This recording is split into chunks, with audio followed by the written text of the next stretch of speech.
Well, hello, everybody. This is Tim Green with the Rattlecast magazine. Welcome to Rattlecast number 154. So glad you could join me. Today's guest is Raquel Franco. She'll be here in just a little bit. But before we begin, I should say that Rattle is a publication of the Rattle Foundation, a 501c3 nonprofit working to promote the practice of poetry.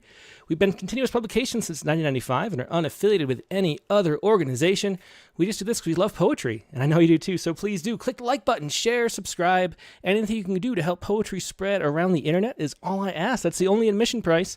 And if you don't have an account and can't, you don't have to. But if you can, click something, leave a review, especially on like iTunes or Spotify or whatever. That would be very helpful as well if you're listening later. You just help us out that way. Now, we always like to start with the Poets Respond poems, and Bob Hicok said he might be able to make it if he got home in time, but he's not here yet. And Alejandro Escudé is also rushing home from work, so this is the downside of having the 5 o'clock start for the West Coast.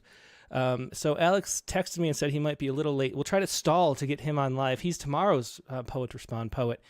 But for now, I'm going to, let's take a look at this poem by Bob Hicok. And it's just a wonderful poem that people just loved spreading it around the internet. Lots of likes and shares. I think it's the most popular poem in about a month, I would say. And it's based on this article. It was inspired by an article in New Scientist. I don't think I can read very much of it because it's going to give me a subscription thing. But let me see. I might as well try it. This is the article here. As more bird species go extinct, those that are left may be more alike. A global analysis predicts that as we lose more bird species to extinction, those that remain will be more similar in terms of size, beak shape, and other features. That's this article in New Scientist. You can actually read the whole thing at the link, which I am surprised. It's kind of unusual. New Scientist has a lot of paywalls usually. But the article is here. And yeah, so, I mean, biodiversity is a huge problem that we're all facing. And that's what kicked off this wonderful poem by Bob Hicok. And so since Bob's not here, I'm going to have to read it for him. And here we go. This is On Sticking Out Like a Sore, Opposable Thumb by Bob Hicok. We give hummingbirds sugar water in defiance of dentists' recommendations everywhere, and in return for our sweetness, we have been gifted a nest of thistle and dandelion down attached with spider silk to a plant on the front porch that holds a peeping chick I'm afraid to look at, lest my giant face and eyes scare the tiniest hearts for miles. You probably know by now of the extinction of birds, and the growing similarity of those that remain, who are becoming more and more crow and sparrow-like, snowy egrets soon gone, griffin vultures, say thems that study such things. Forgive me for making the plural pluraler.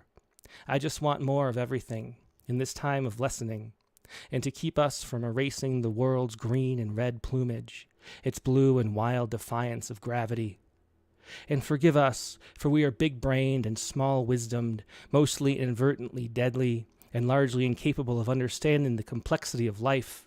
Yet we have bulldozers, earth movers, power plants, car and swizzle stick factories, can dam and redirect rivers, cut off the tops of mountains and drill miles below the sea, can even make matter explode, smash the stuff of all stuff to bits, making us gods in diapers, magicians who have no clue what we've pulled out of the hat, and we need help. In addition to their zip and chittering, the air wars at the feeder over the 4 fake flowers to sip from. What I love about the hummingbirds is also what I fear about nature, the consistent demonstration of human inability to find a modest niche and nestle among the other breaths. Are we an amazing blaze, an evolutionary oopsie-daisy, so devoted to the pursuit of comfort and ease that for the sake of hummingbirds and stoats, bats and bears, waterfalls and evergreens and everglades, we have to go? Or can we change? Can we share? I ask you now, since my magic 8-ball shrugged at the question, and the river mumbled something about being late, and I'm lost somewhere between the reasonableness of indoor plumbing and air conditioning and the insanity of buying toilet paper online. Another way to put this, how many lives and species are single-serving puddings worth? I know, yum, but is yum enough? That was Bob Hicok with Sunday's poem, On Sticking Out Like a Sore, Opposable Thumb. And let me see if, let's see. Trying to see if Alex is here yet. And he is not. It looks like Zoom is suddenly making me use a waiting room, which it never did before. So hopefully I don't have anybody sitting in the waiting room. I apologize if so. We'll see how it goes in the open lines later. But that was Bob Hicok's poem. And let's take a look now at Alejandro Escudé, since he can't be here. I guess he didn't make it in time. This is his poem here. And this is about an article that was in CNN Business here. Why Old Spice, Colgate, and Dawn are locked up at drugstores. This is going to be tomorrow's poem, so it's a preview of what you're going to see there.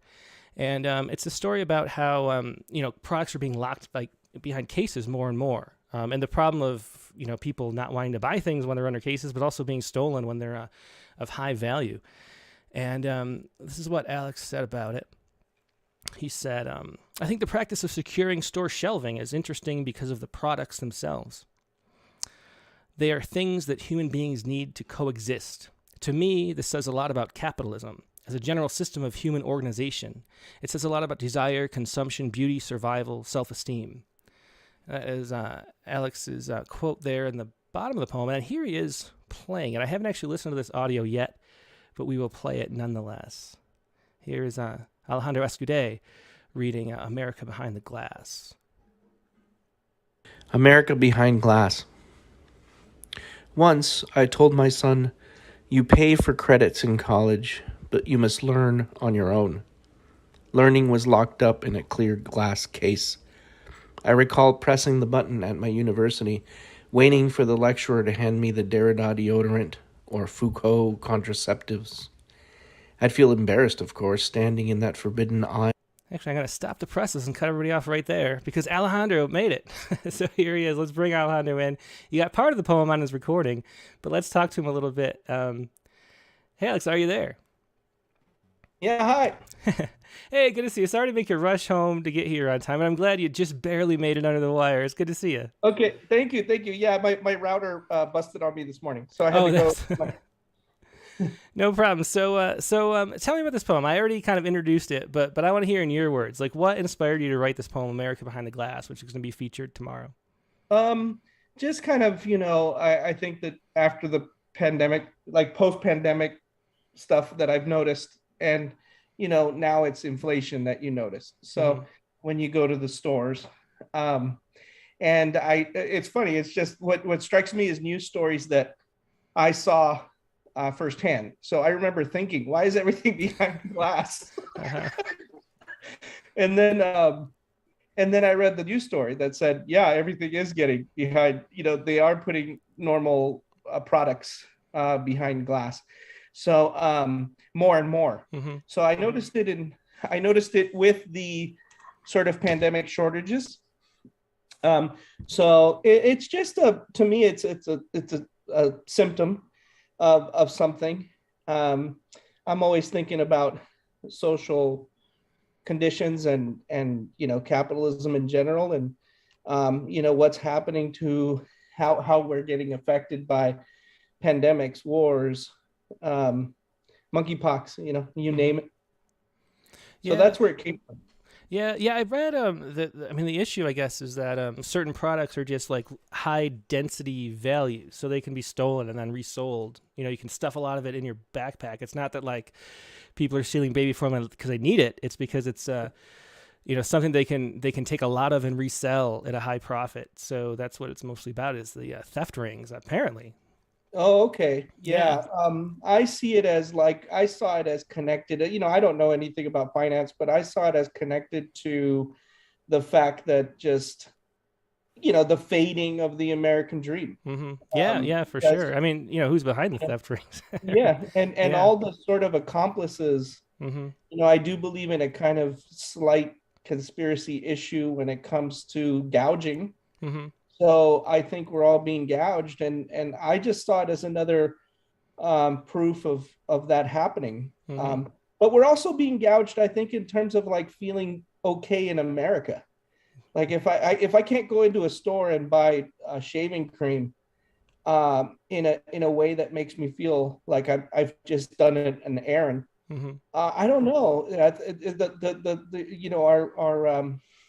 our quality of life is really going down really fast. Yeah. There's something social that's lost to it. I mean, there's so few places we even gather anymore, and one of them is a store to buy stuff.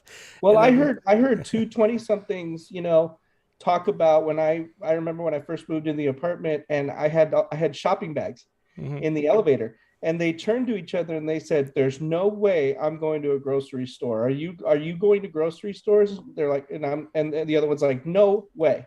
And I'm like, I was shocked. I was like, I guess I'm getting at that age where you figure some things are going to be around forever, but here's this young generation who thinks that grocery shopping is an option, and you don't have to see people anymore. You just don't have to see people, and now you can't even see a product. Maybe I know it's definitely getting strange. I don't know if you saw that. I don't know what store it was. I think it was Walmart. They had like the VR space where you could like in virtual reality walk and pick imaginary items up and put them in your cart, and then they ship to you. I mean, I don't know. I'm a little weary of the way the world's going anyway. But anyway, let's hear this poem live in your own voice. Go ahead with the America Behind the Glass. Okay, America Behind Glass. Once I told my son, "You pay for credits in college, but you must learn on your own." Learning was locked up in a clear glass case.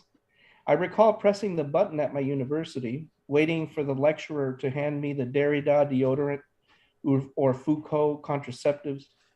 I'd feel embarrassed, of course, standing in that forbidden aisle under bright lights. I read Kerouac in the dormitory where there was one chair in which to sit, the dining hall where they locked up the burgers, the dogs, the meatloaf, and mashed potatoes. Now they've got love locked up behind the glass case of the internet. You click on the product you want, but no one comes with the key. It's so fun to look at it all behind the glass, but quickly, no browsing. You've got to know what you want.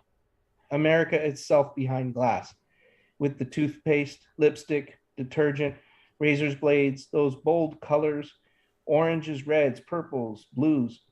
I'd like to slow down enough to take a selfie with the locked up store shelves, but you'd never want to stand there too long. So I'm not one to ring and wait. I'd rather go without it, take my citizen sadness home, stocked in the aisles inside my cranium, somewhere between the democratic milk, the highway of meats, the fruits of joy. Yeah, just a great poem, great ending. Thanks so much for sharing that and being with us. I want you to say one thing about you're still driven to write news poems. I see you're like one of the record holders for news poems. It's legendarily so. I think you send them most every week. So they're always good. Do you feel any a sense of like getting tired of it, or are you always just enjoying that news poem process? I sometimes get a little wary of the news itself, and it repeats itself. Mm-hmm. It just keeps going. But then I find something, and it somehow speaks to me in a new way, some kind of story that grabs me. Mm-hmm. And I think news stories are just stories about living, and you really just, as long as you're a reader and you're interested in information and you're a thinker, mm-hmm. I think there's always going to be something that you can latch on to. Yeah, well, I'm very glad you keep writing them because when we started Poets Respond, I always felt like, what if we don't have any good poems to publish one week? And me and Megan were like, well, do we fake and write our own poem to just and pretend to be someone else? But luckily, in 7 or 8 years or whatever, it's never happened, and you're one of the reasons why. So thanks, Alex. Sure, no problem. Yeah. Take care. It's always good to see you. All right, take care. Yep, bye. Yeah, that was Alejandro Escudé with America Behind the Glass. We're going to take a quick break and go to our main guest now, Raquel Franco. So hold tight, and I will be right back.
And we're back. Thanks so much for your patience. As I mentioned, this week's guest, Raquel Franco, is a wife, mother, friend, sister, daughter, and author. Her work has been featured in the Thought Catalog, Harness Magazine, and twice in Rattle. She is the author of poetry collections Keep Me Wild, This Woman Is Still a Girl, and When the Bee Stings, her most recent collection, which is right here. Just a beautiful, beautiful book, which is something we want to talk about. She's also featured in the poetry compilation Crown Anthology, and that includes over 100 widely known Instagram artists. And that's where we met Raquel first, is the Instagram Poets issue. She was one of the best Instagram poets in there. So it's really cool to see her and check in with how she's doing. Hey, Raquel, how you doing? I'm good. How are you? I'm doing great. It's good to see you. It's good to see you. Yeah. Hang on one second. Let me fix one thing, because this is not right.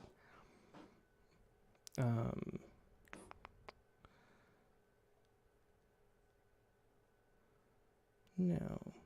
I'm trying to get your name underneath, and I messed it up. Let's try this. Oh. No. I must have not saved it right. Let me try. Okay, because it says last week's guest. I don't like that. Just bear with me for 1 second. I'll cut this out later. Yeah. But I want to. I want to fix that. So just everybody hold on tight. Sometimes, see, the problem is I save them as a JPEG or a PNG file. I must have done the wrong one. So let me just wait for Photoshop to open up, and I'll redo it. Okay. File, save as a PNG. There we go. It's a bad habit I have. Okay.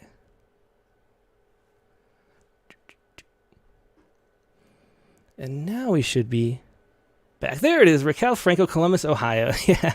So it's great to see you, Raquel. Do you want to start us out with a poem from the book? Sure. I'm going to read my honest poem after Rudy Francisco. Just a little intro to get to know me. Okay, great. And I forgot to tell you, but let me know which page it's on so I can flip to it really quick. It's page 117. Okay, thanks. A quarter of the strangers I meet can't pronounce my name. Their tongues stumble over its syllables, but I wouldn't change it, not even for the man at the end of the aisle. My name is the only gift I have from my father, and I don't have the heart to give it away. It's Raquel, by the way. People are unsure of what they're getting when they see me, like to choose their own versions. Black girl, white girl, Hispanic girl, but baby, I'm all three. Fire and a melting pot all boil. Born in June, they say I am a Gemini. Though I don't believe in horoscopes, I find that I am definitely two sides of a coin, both roar and whisper. I'm quiet at first, always testing the waters people wade in, checking their temperature, and when it's just right, I become a crashing wave, all honesty and truth. Some people love that about me. Some people can't handle the tide. Don't like the charcoal taste my anxiety and depression can leave on the tongue.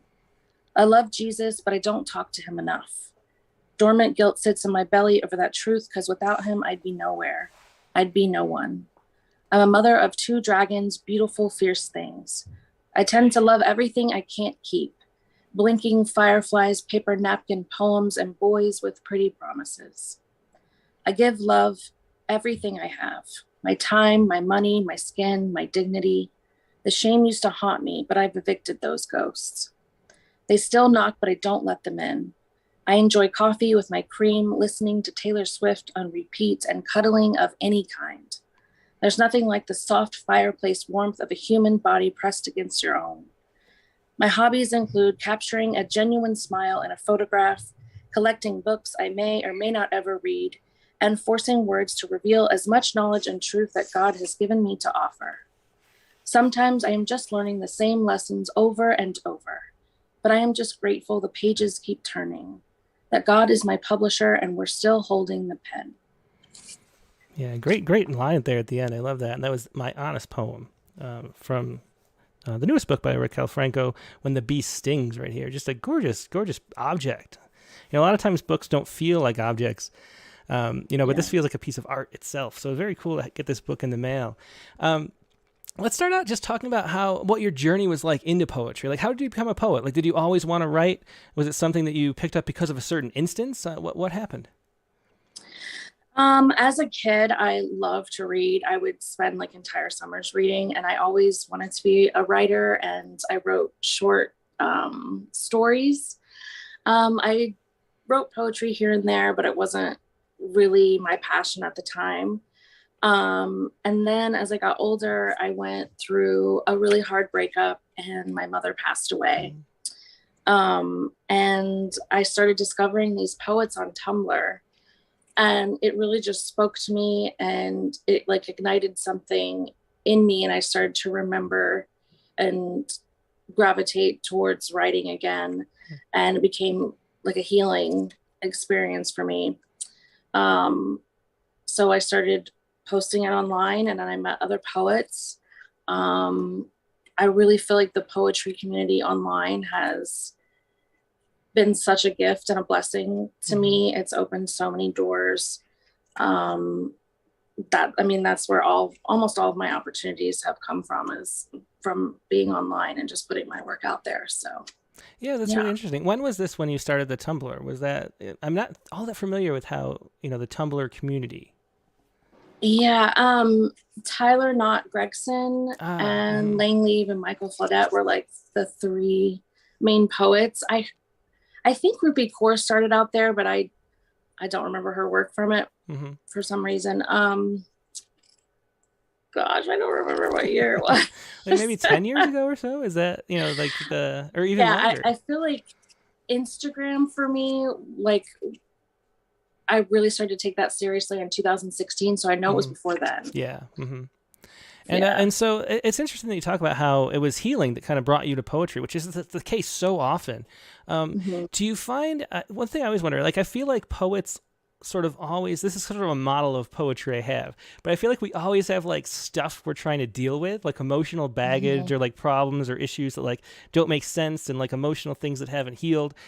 And then we write some books and poetry that like heal them, and we get that sort of, thing out that we needed to get out.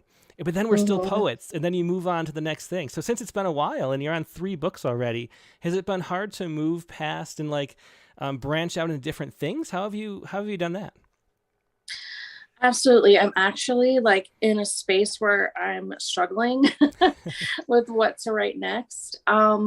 I definitely have a book brewing in my life because, like you said, I feel like I'm waiting for the next trauma so I can heal from it, write about it, and then once I feel safe and feel like I've learned from this, then I can make art out of it.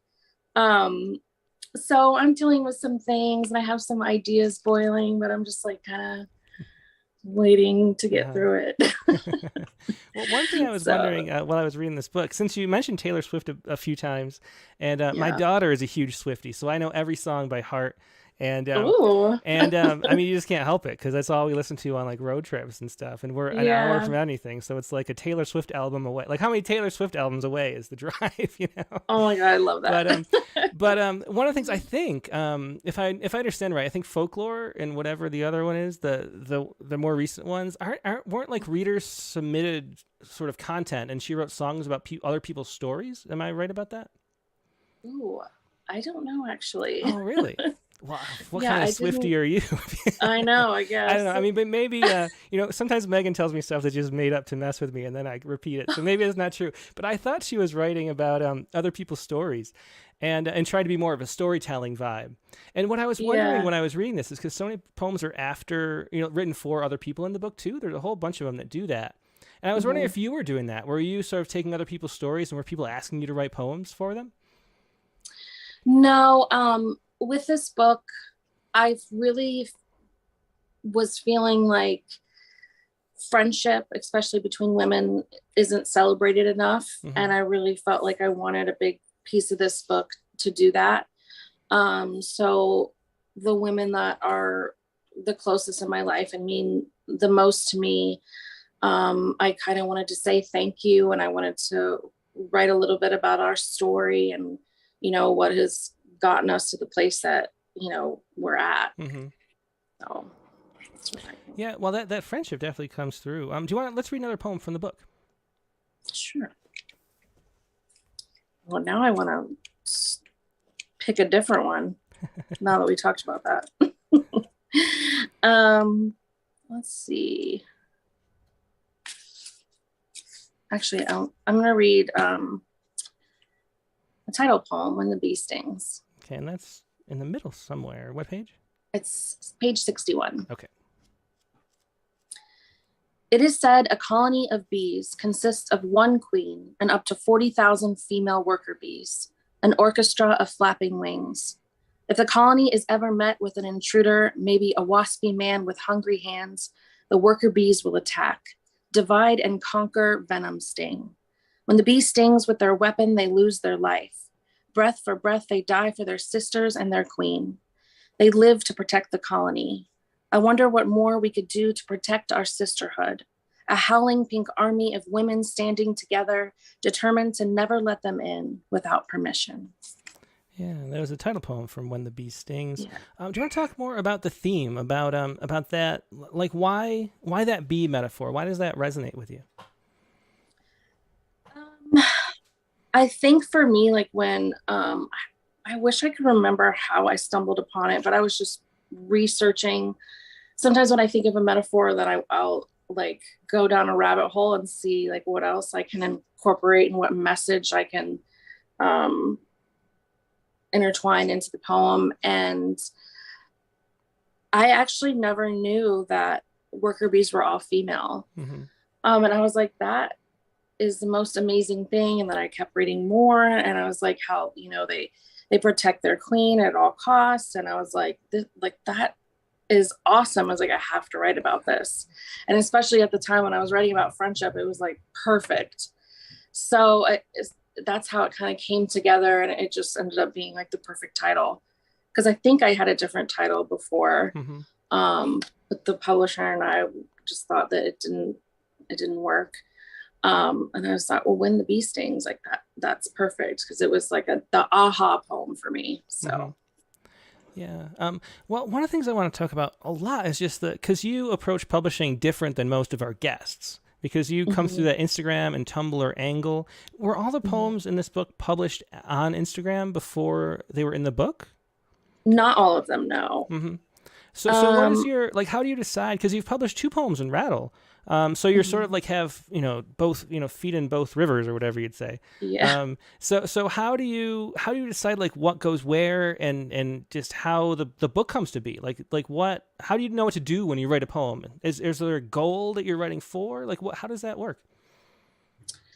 I definitely feel like when I started out, I was definitely trying to reach women and encourage them to feel empowered, and to have self-love. And so I try to make my poems as positive as possible. It doesn't always happen. So like if I'm writing about something sad, I want there to be a twist in the end that says, but it's going to be okay. Everything's going to work out. And so I feel like writing this book, I just kind of think like, what do I want to say? And so I'll go back through like my Instagram poems and try to pick out the ones that I know resonated the most with people. And then I'll just, I don't even know, it's kind of all over the place. Like if something comes to me, then, I'm going to stick with that theme, and then I'll just keep writing, and like, I'll want to share them, but I just like keep them close to me so that, there's something in there that no one's seen. Yeah. It's just such an interesting thing to balance. How to do, if you have this whole audience through a platform like Instagram, how much to share and how much not to. Are there a certain, like some poems are longer than others? Like, can you talk a little bit about like what works on Instagram? Like, is there some kind of like way, like a certain kind of poem that works better than others? Obviously, because people's attention span is so small. Shorter usually works best, but not always. Sometimes the longer poems, if it's just something that resonates with people. And I mean, the algorithm now, it's kind of feels like a crapshoot. So back in the day, I feel like there was a formula to it that you could stick to, and your poems would get seen, and that was really telling whether it was good or not. Because the same amount of people are seeing it and responding. Now I don't even know if it's going to get seen or not. So it's kind of like up and down, but yeah, I mean, shorter is better. And I feel like lately I've been trying to like submit work to other publications like Rattle, and writing longer poems, just because social media is changing, and it's, you know, it's, the success isn't there as much as it used to be. Yeah, it's captured by algorithms. I mean, it's really interesting to me because, I mean, you see that just on Rattle's page or whatever too. Early on in any social media platform, there aren't enough users to have too much filtering. And so they can just say like, oh, whatever generates interest ends up being the thing that we show more. And that works for a long time. And then they start just manipulating it. And so, you know, early on, how much engagement a poem has would mean something. And later on in the evolution of Facebook in particular, it's just what keywords, like if I use the wrong word that Facebook doesn't like, no matter how good the poem is, they don't show it to anybody now. Right. And so I have to like, not just think about like the best quote to share on our Facebook page, but I have to think of like which words are going to maybe upset them. And it's just black box. You have no idea what, you know, what actually matters. And even if you like pick something for that purpose, you don't know if that had anything to do with how the poem performed. Right. And so it's weird. It's like this thing that used to be great and now is just ruined. Like maybe, I don't know, visiting the Grand Canyon or something. It was great until, you know, too many people showed up or something. I don't know. Right. But anyway, it's interesting that you mentioned that, though, because it's just, that's something I'm struggling with, too. But anyway, let's hear another poem.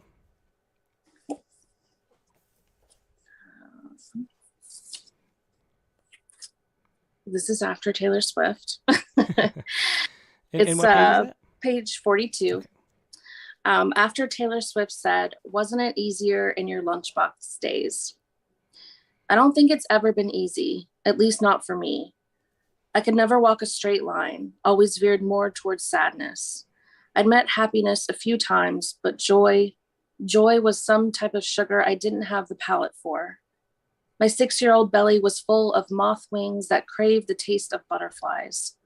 Walking to school, my unripened hands carried my lemon yellow plastic lunchbox, holding crispy potato chips and a peanut butter and strawberry jelly sandwich made by my mother's hands. And along with my blue book bag, I gave depression a piggyback ride every day to and from school. I didn't know why I felt so much, why I swelled with melancholy. My mother didn't understand when I turned sour, but didn't believe in therapy or medication. One day I found poetry to mute my ugly emotions, painted the page to feel more like paperweight and less like anchor. I didn't ever want to lose my muse, avoided the therapist's chair, but words weren't thick enough to hold me, and I folded into a shape of myself I did not recognize. Desperate, I broke the dam of my anguish in a therapist's office with one little pill. The fog lifted and I was still me, and life was a little easier, a little more lunchbox, jungle gym days. And the only thing I wished was that I grabbed onto helping hands a little earlier. Yeah, and that was after Taylor Swift said, "Wasn't it easier in your lunchbox days?" So how you know, you do mention Taylor Swift a good amount. How influential is Taylor to your writing style? I mean, she is a great songwriter. Is that an influence, do you think? Definitely. Like when I listen to an album, I will like write and write and write. Like I am like desperate for her to come out with something new because it really helps me a lot. She influences me, but I wouldn't say that I write like she does. I feel like she's a magical unicorn. So I wouldn't want to compare myself.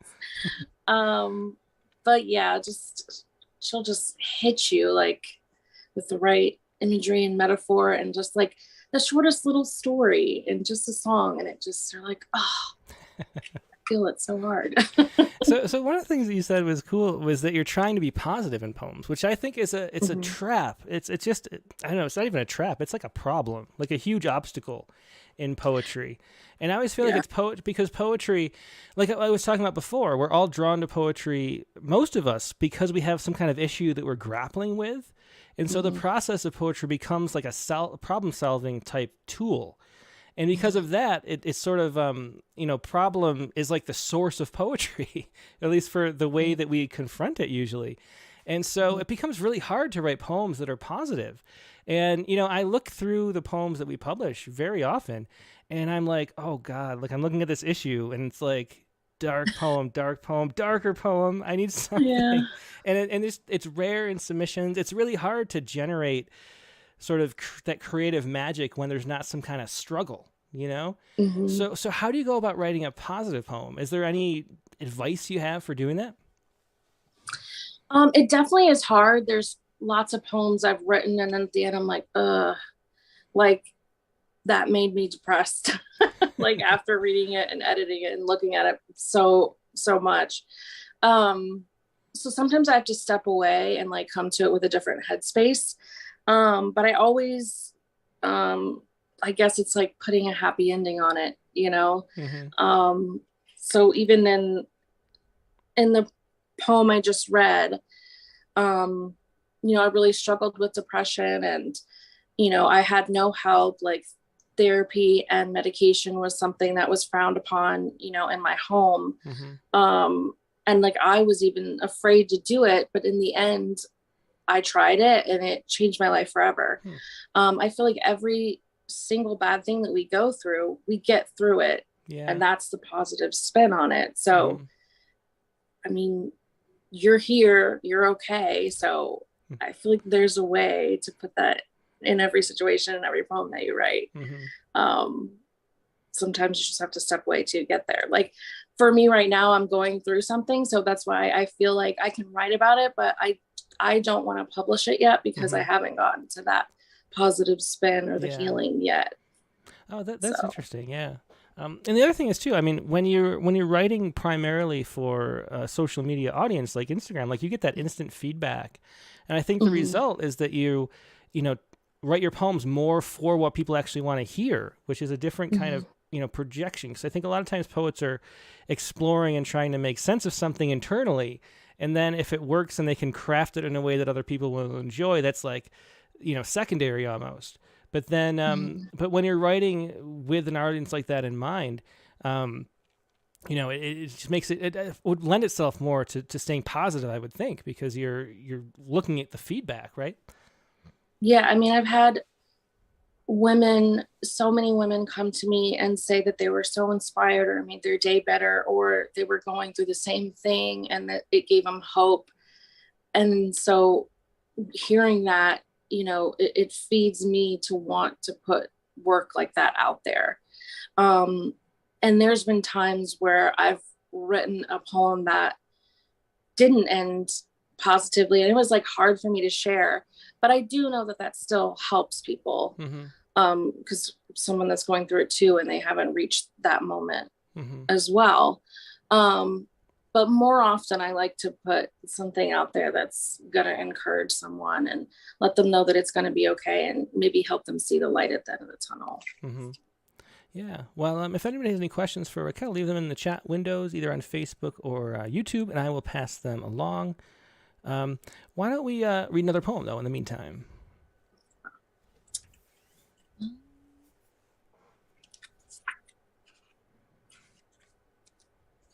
Page 21. If you are reading this with a hollow heart, red stained rims from a freshly salted wound, I see you. I know loneliness. I have stared up at the popcorn ceiling in the dead of night with eyes so wilted and my throat so torn from loss there was no room for sleep. I've begged the Lord to take the shattering, take the scent of cologne from my pillow, or let it stay forever. Asked why, asked when. You are not alone, and your prayers won't go unanswered. The answer will be time, gentle time. And that was, if you are reading this with a hollow heart. Again, we're reading poems from When the Bee Stings, Raquel Franco's newest book from Thought Catalog Books. And one of the things I wanted to ask you about, too, I've seen, this is the only book of yours that I've held in my hand, but I've seen the other books you made, and the first two were made on CreateSpace yourself, like independently.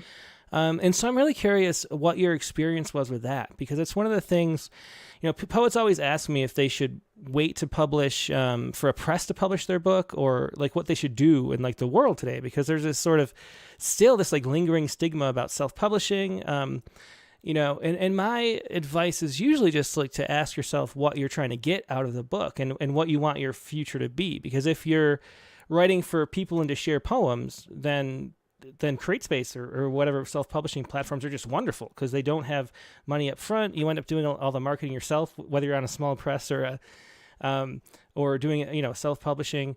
The only thing I say is that if you're looking to be like a tenure track professor somewhere and you want to get in that path of academia, then you should avoid that and establish yourself on presses first for the CV. That's usually my opinion. But what has your experience been like with publishing on your own versus publishing now with a press for the first time? I mean, I agree with what you said. I feel like the dream is to publish with via traditional publishing.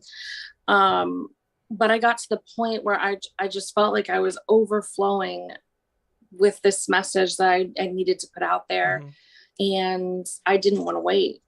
I also feel that in this day and age, I've seen lots of poets self-publish and then go on, their book gets picked up by another publisher, mm-hmm. or it opens doors for them to go on to traditional publishing. So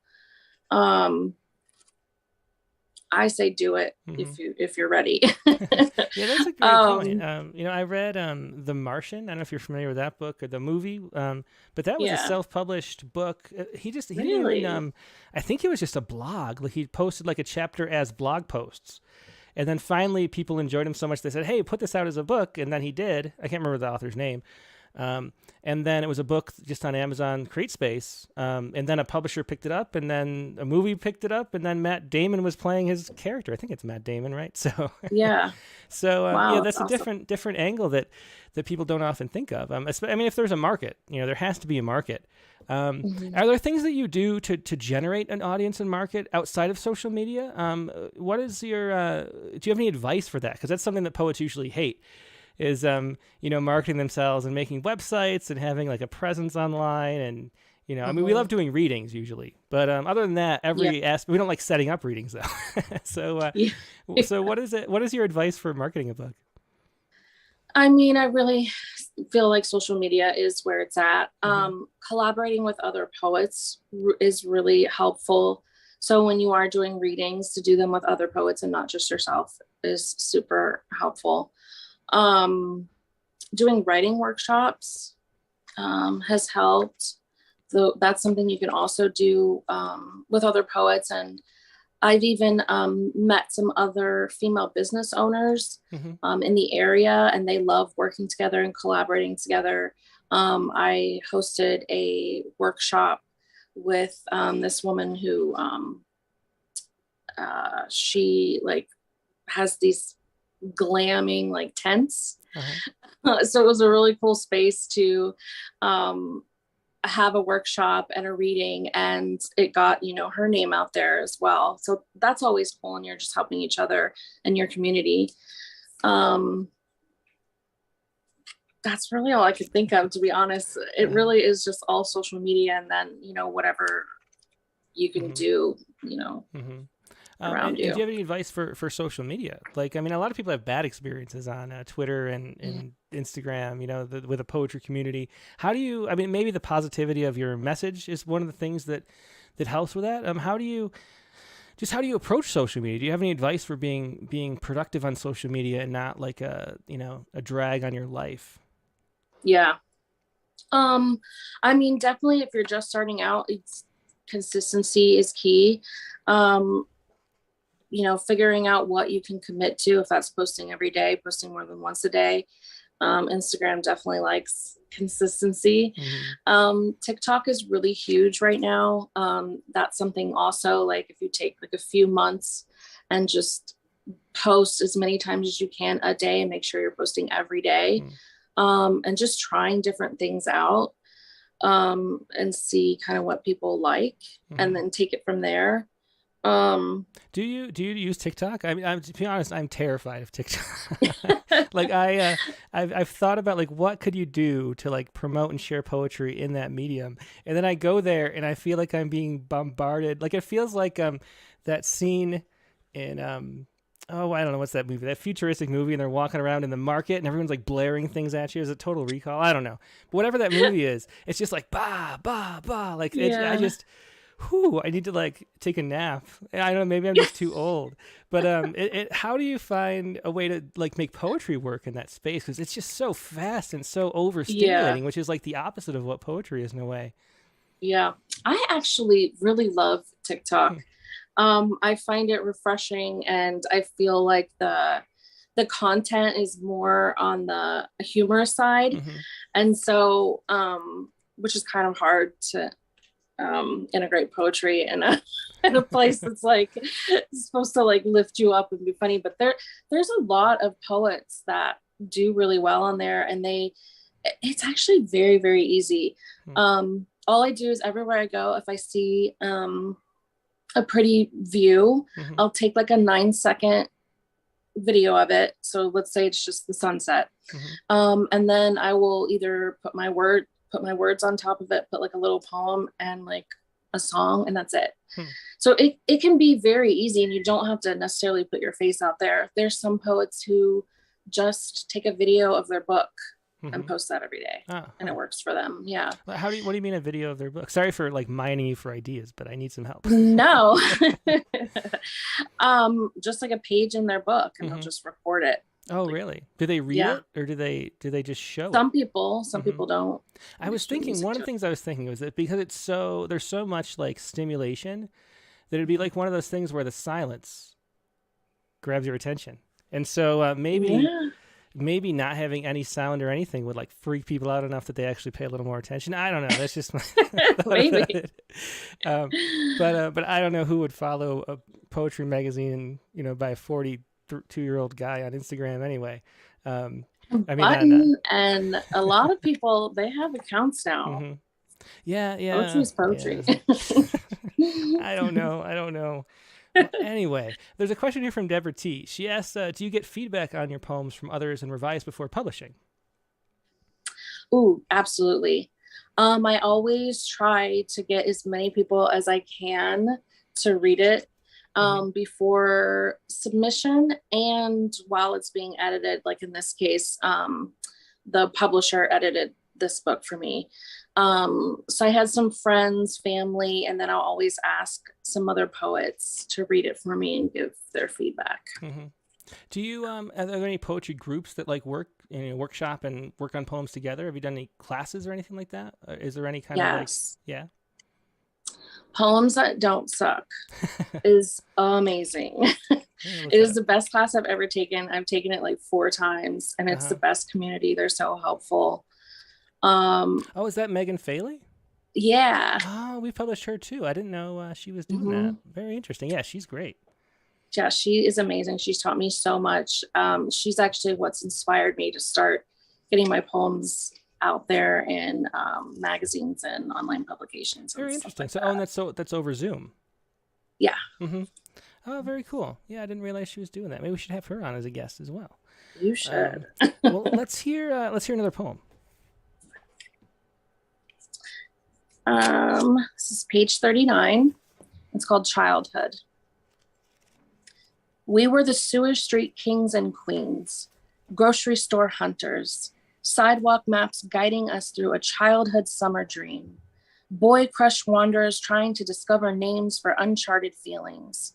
If only we could have held on to those days a little longer, stretched those cherub hours and stayed mud-pied dirty and unbothered by anything outside our holy make-believe domain. And that was Childhood. Perfect size for Instagram poem. Yeah. Let's see. So another thing, Cindy Gore was asking about how much research goes into poems. And if you could talk more about just researching and how the poem comes to be, I guess. Is there something that instigates a poem, or does it come from a feeling usually for you?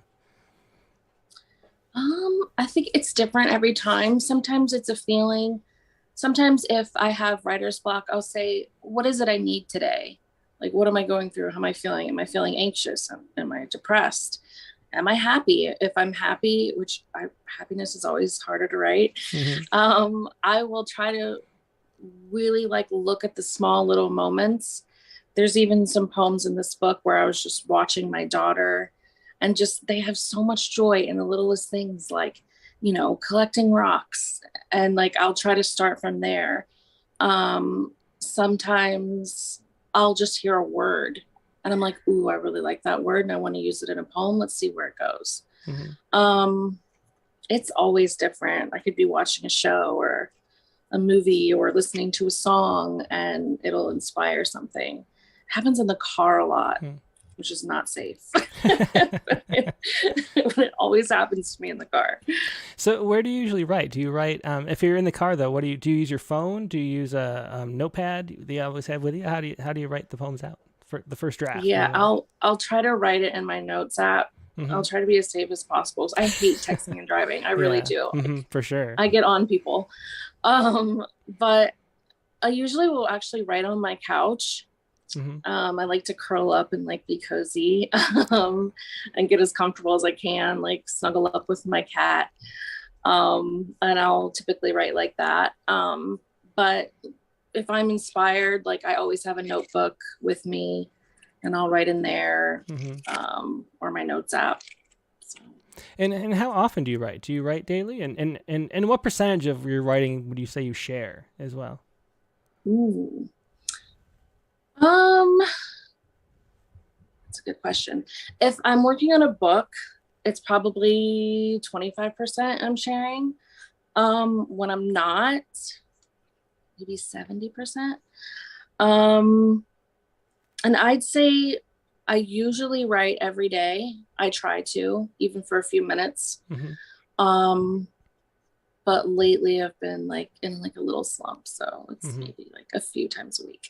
Yeah. Well, let's hear another one. Okay. This is page 49. It's called You Just Do. You and your sister were releasing a procession of tears in our living room, trying to live through your brother's last hours. I was about to leave, suffocating from the raven of grief hovering in the air. I had all too recently escaped the palms of mourning wrapped around my own throat. How do you get through it, you asked. Eyes red-rimmed and desperate for an immaculate solution. My belly ached for you, watching your fear of goodbye trickle down your face, fading into the carpet. I had no answers I could tie up for you and make them sound sweeter or easier. Even worse, I was leaving you. Death's touch was too fresh on my skin. My mother had only been resting in the earth's soil 6 months. This should have been the reason I stayed. I should have cried rivers with you, held your arms together to soften the fall. I knew better. I know that tragedies are made to birth helping hands, but instead of offering hands, I replied, you just do. Yeah, and that was You Just Do. Again, we're reading poems from When the Bee Stings. What is your your personal life around outside of poetry feel about the poetry? Is it something that you get a lot of support and encouragement from, or is it like a side thing that like is sort of separate from the rest of the people around you? Like what do people think, and do they react when you have poems about them? How does that feel? I feel like for the longest time, it was something that I was experiencing kind of on my own. And I really leaned on the poetry community that I had. It was until this book, I think. And I'm not sure why. Maybe it was because it was with a publisher and I didn't self-publish, even though I think that is no small feat. But family and friends started to take it more seriously and, were encouraging me. It's funny, when I first started out, when I was sharing online, people would be like, are you okay? I'm like, no, I'm fine. It took them a while to understand that it's just a process, and I may be writing about something that happened years ago and it's not necessarily in the present day.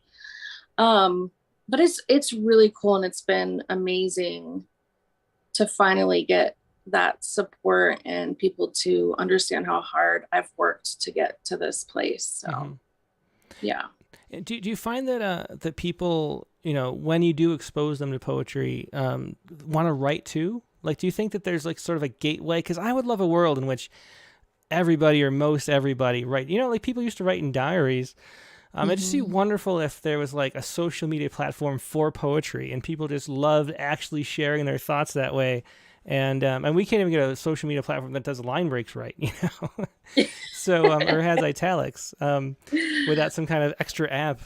But it would just be great if we did more poetry. Do you think sharing poetry through social media is something that's like a gateway that gets people into it? Have you experienced that? Like some of your readers become poets and then part of that poetry group you keep talking about? Definitely. I've had like, oh shoot, I was going to call them book talkers, but that's not, they're, the Bookstagram community. I've had a lot of book bloggers like that were into poetry come to me and say that they were afraid to share and ask for advice on how to get into it. I've definitely had a lot of young girls come to me and say that it was something they always wanted to do, and how do you get to this place? So yeah, I mean, that's really amazing that, that's been able to happen like through my words. So yeah, it's super cool. Yeah, for sure. Do you ever come across the problem? I was talking to Pavana Reddy, who's also an Instagram poet. She was one of, I think maybe episode 4 or something, way back 3 years ago. Oh, I forgot to say this is a 3-year anniversary of the show. So happy anniversary, everybody! Happy anniversary! Yeah, but yeah, she was on here, one of the very early episodes, and one of the things she talked about was the plagiarism that happens. Have you come across that, of people like stealing their poems and pretending they're yours? Because that is the most baffling thing. That I just don't understand why someone would be compelled to do that when they could just write their own poems. Right. I mean, I guess maybe it's the fame they're looking for. If it was a poem that did well, I don't know. I've never caught anyone doing it to my work. Thankfully, I have had people take my work and put it on their art and sell it, which is a bummer. But yeah, thankfully I've just never been a part of it. I have seen it from other poets out there, and it's sad. I don't know why I do that. Yeah. Well, I don't know. I mean, because poetry is so powerful on a personal level. I mean, it's a meaning-making tool that lets us understand our lives better.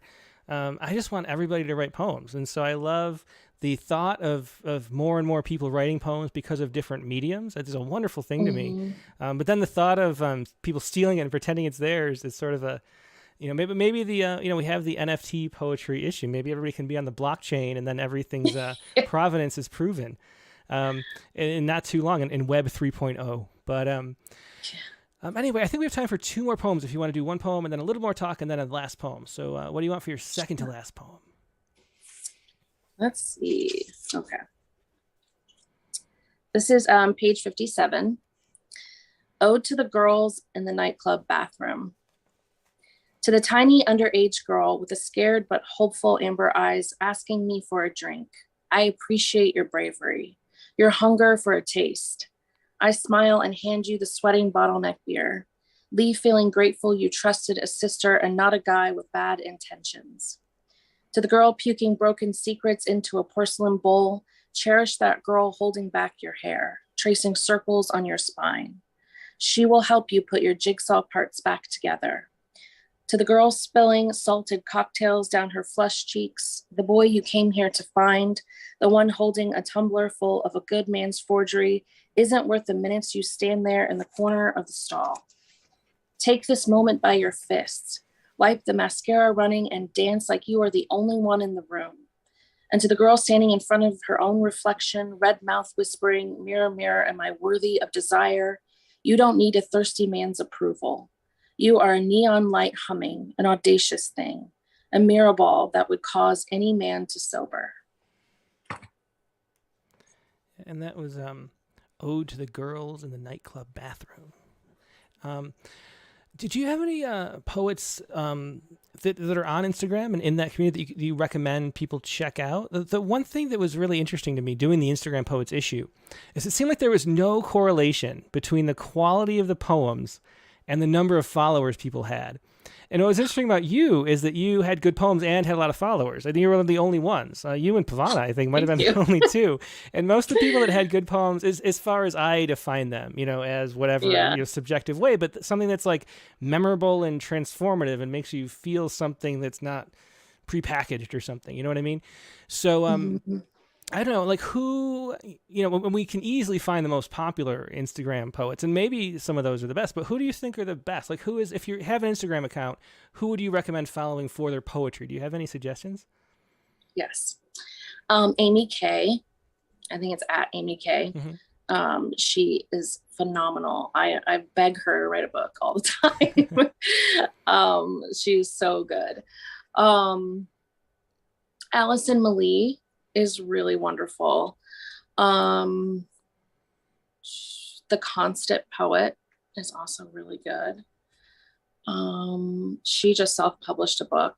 Allison Malie actually published a few books with Andrews McNeil a few years back.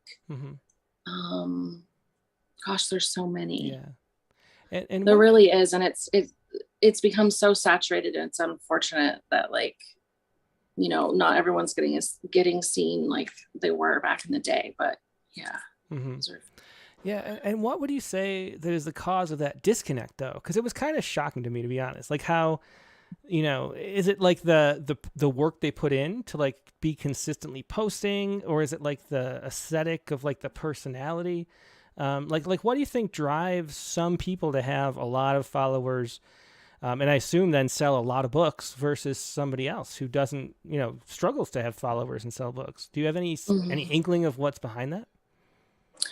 Yeah, I mean, I think it's how much you put into the platform, especially with Instagram. Like they want you to use every feature that they provide, posting to stories, commenting with other people, engaging with others every day, all the time, trying to meet new people.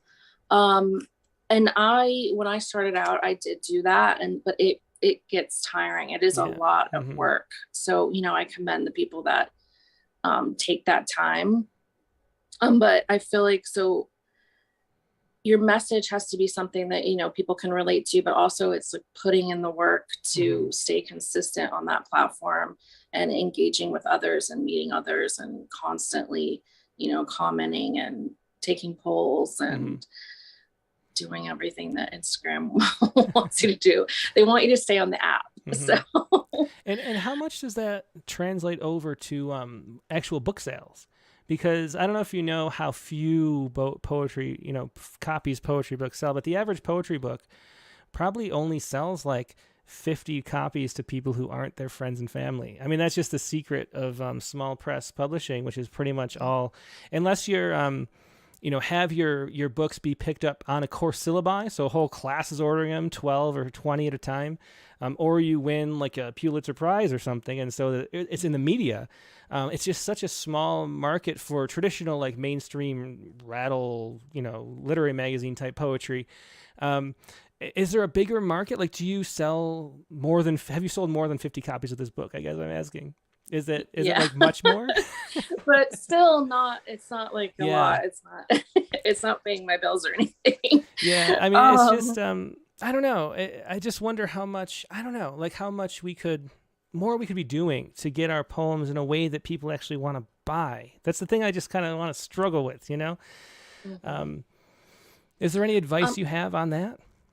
Yeah. I mean, and that also goes with, I think the authors that put themselves out there and try to develop a relationship.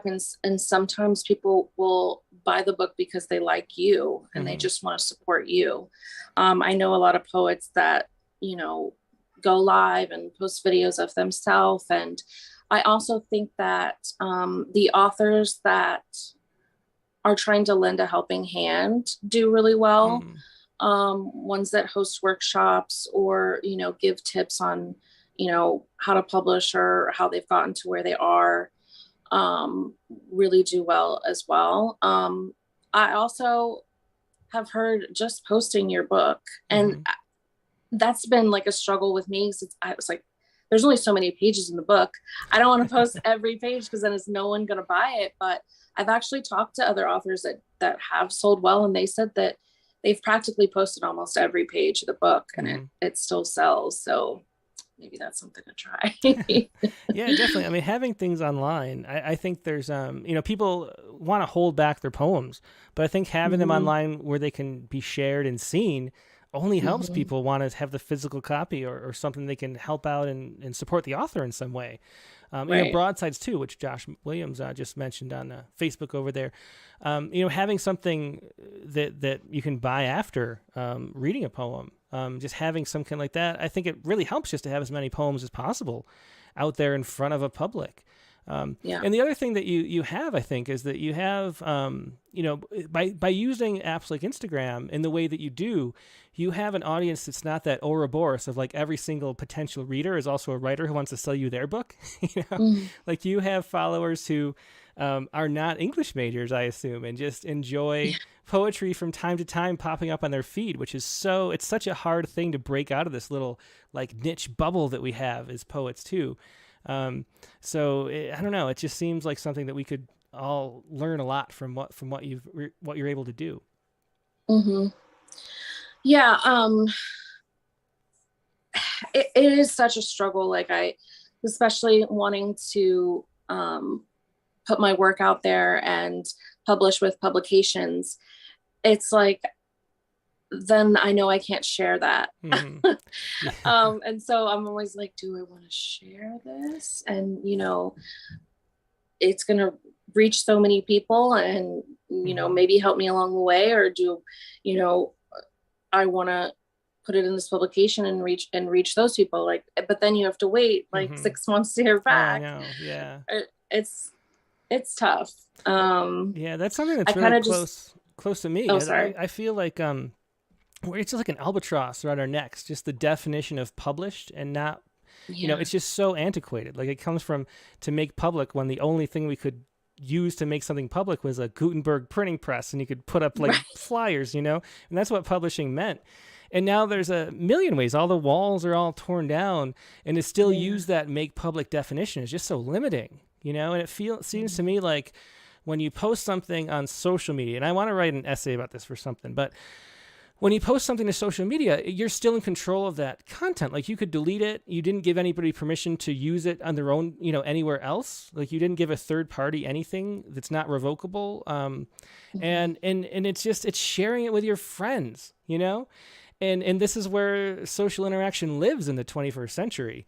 And so I feel like we should just get rid of that definition and that limitation and say that we'll publish something as long as no other publisher has published it, you know, in our format too. You get the same thing with just sharing poems on YouTube channels like this. A lot of people don't share their poems here that they would because they haven't been published yet in the open mic section later. And they, you know, there's the worry that someone's going to think that they're not publishable anymore, even though I think it's just an urban legend. But I think we got to just let people share poems. Like it's good for the world if people share more poems. It's not bad for poetry if people share poems. And the person who reads your magazine isn't also probably following Raquel Franco on Instagram and saw that poem. And if they were, they're like, oh, wow, I saw that poem on Raquel's page and now it's here. That's awesome. It's not, there's nothing bad about that. So it just drives me crazy. Just my own little soapbox, but for sure. So it's interesting to hear that you struggle with that too. I mean, I think it continues the poetry world to go around and round if we're able to share it wherever we like and it to be published. I mean, because even if someone saw a poem that I published in a magazine, they're like, oh, I really love her work. Maybe there's other poems in there and poets that I would like, and that gets them to, you know, go buy the magazine, and then they're exposed to more poets and poetry. So Yeah, I mean, there's a way that, like, if there were only 50 poets that were publishing poems, then you open up a magazine, and it was like, oh, I read this one in this other magazine, or I saw this one in that other website, then that could be a problem, but that is not the space that we're living in.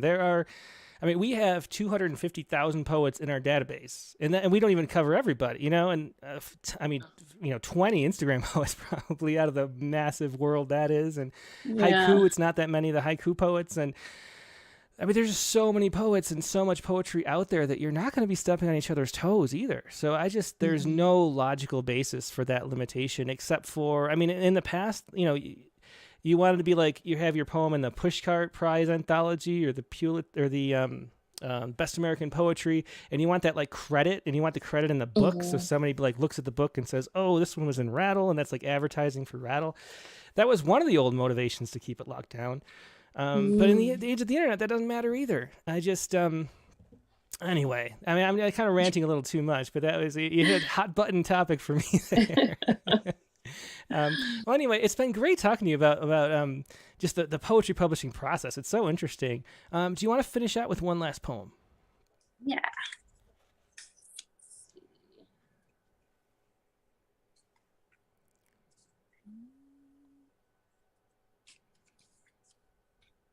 I'm going to do page 104. Okay. It's called Savor. Soak in the summer peach hours. Pursue all this living. These gifts of breath, these pages still turning. Search for rooftop hymns and staircase confessions. Make room for a traffic jam chorus, a grocery aisle waltz, a laundry pile trampoline park. Create this one wildlife into something your mouth will not forget. A space you did your best to fill. Oh, that was an excellent poem to end on. I love the traffic jam chorus and a great message at the end. Perfect closing poem. Savor. Thanks so much for being a guest, Raquel. It's been wonderful talking to you. A lot of fun, very informative too. I feel a little bit like I used the show for my own education, but I love that. Thank you so but much other for than having that, me. I think everybody else learned a lot too, and got to experience your great poems in the process. So thanks so much for being a guest. I appreciate it. Thank you for having me. It was a pleasure. Yeah, take care. That was Raquel Franco, and her book was When the Bee Stings, which I have right here. You can find more of Raquel's work, of course, on our website, which is raquelfranco.co. I'm going to double check to make sure I didn't just drop off the M. No, I didn't drop off the M. So it's right here, raquelfranco.co. You can find her website there. Her Instagram account, which you should probably follow after today, I would say, right, is Raquel Franco, and that's RAQUEL FRANCO. RaquelFranco.poet is her Instagram account right here. And so check that out, and check her recommendations as well. And I don't know, get going on some Instagram poetry. So that was a lot of fun. Hope you enjoyed that as much as I did. Now we are going to take a quick break and go to the open lines. As always, the open lines work like this. Email your poem right now to OpenMic. That's openmic@rattle.com. OpenMic@rattle.com. Email your poem, and that way I can show it as you read. You can do prompt poems based on last week's prompt, which is to write a poem as an obituary for an inanimate object or concept, spinning off of Heather Altfeld's book. You can do that, or you can send poems about current events or poems you've had published recently and are proud of. Whatever you would like to share, feel free to do so. I'm going to put the Zoom link in the comments right now on YouTube and Facebook. Do not come here unless you want to share a poem. If you don't want to share a poem and just want to enjoy other people's poems, stay right where you are and enjoy it.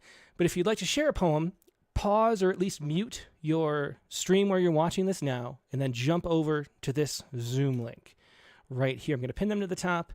You can just stay here, keep the regular stream on mute or turn it off, and just participate here. Then go back if you want later so you can see the poems as you go.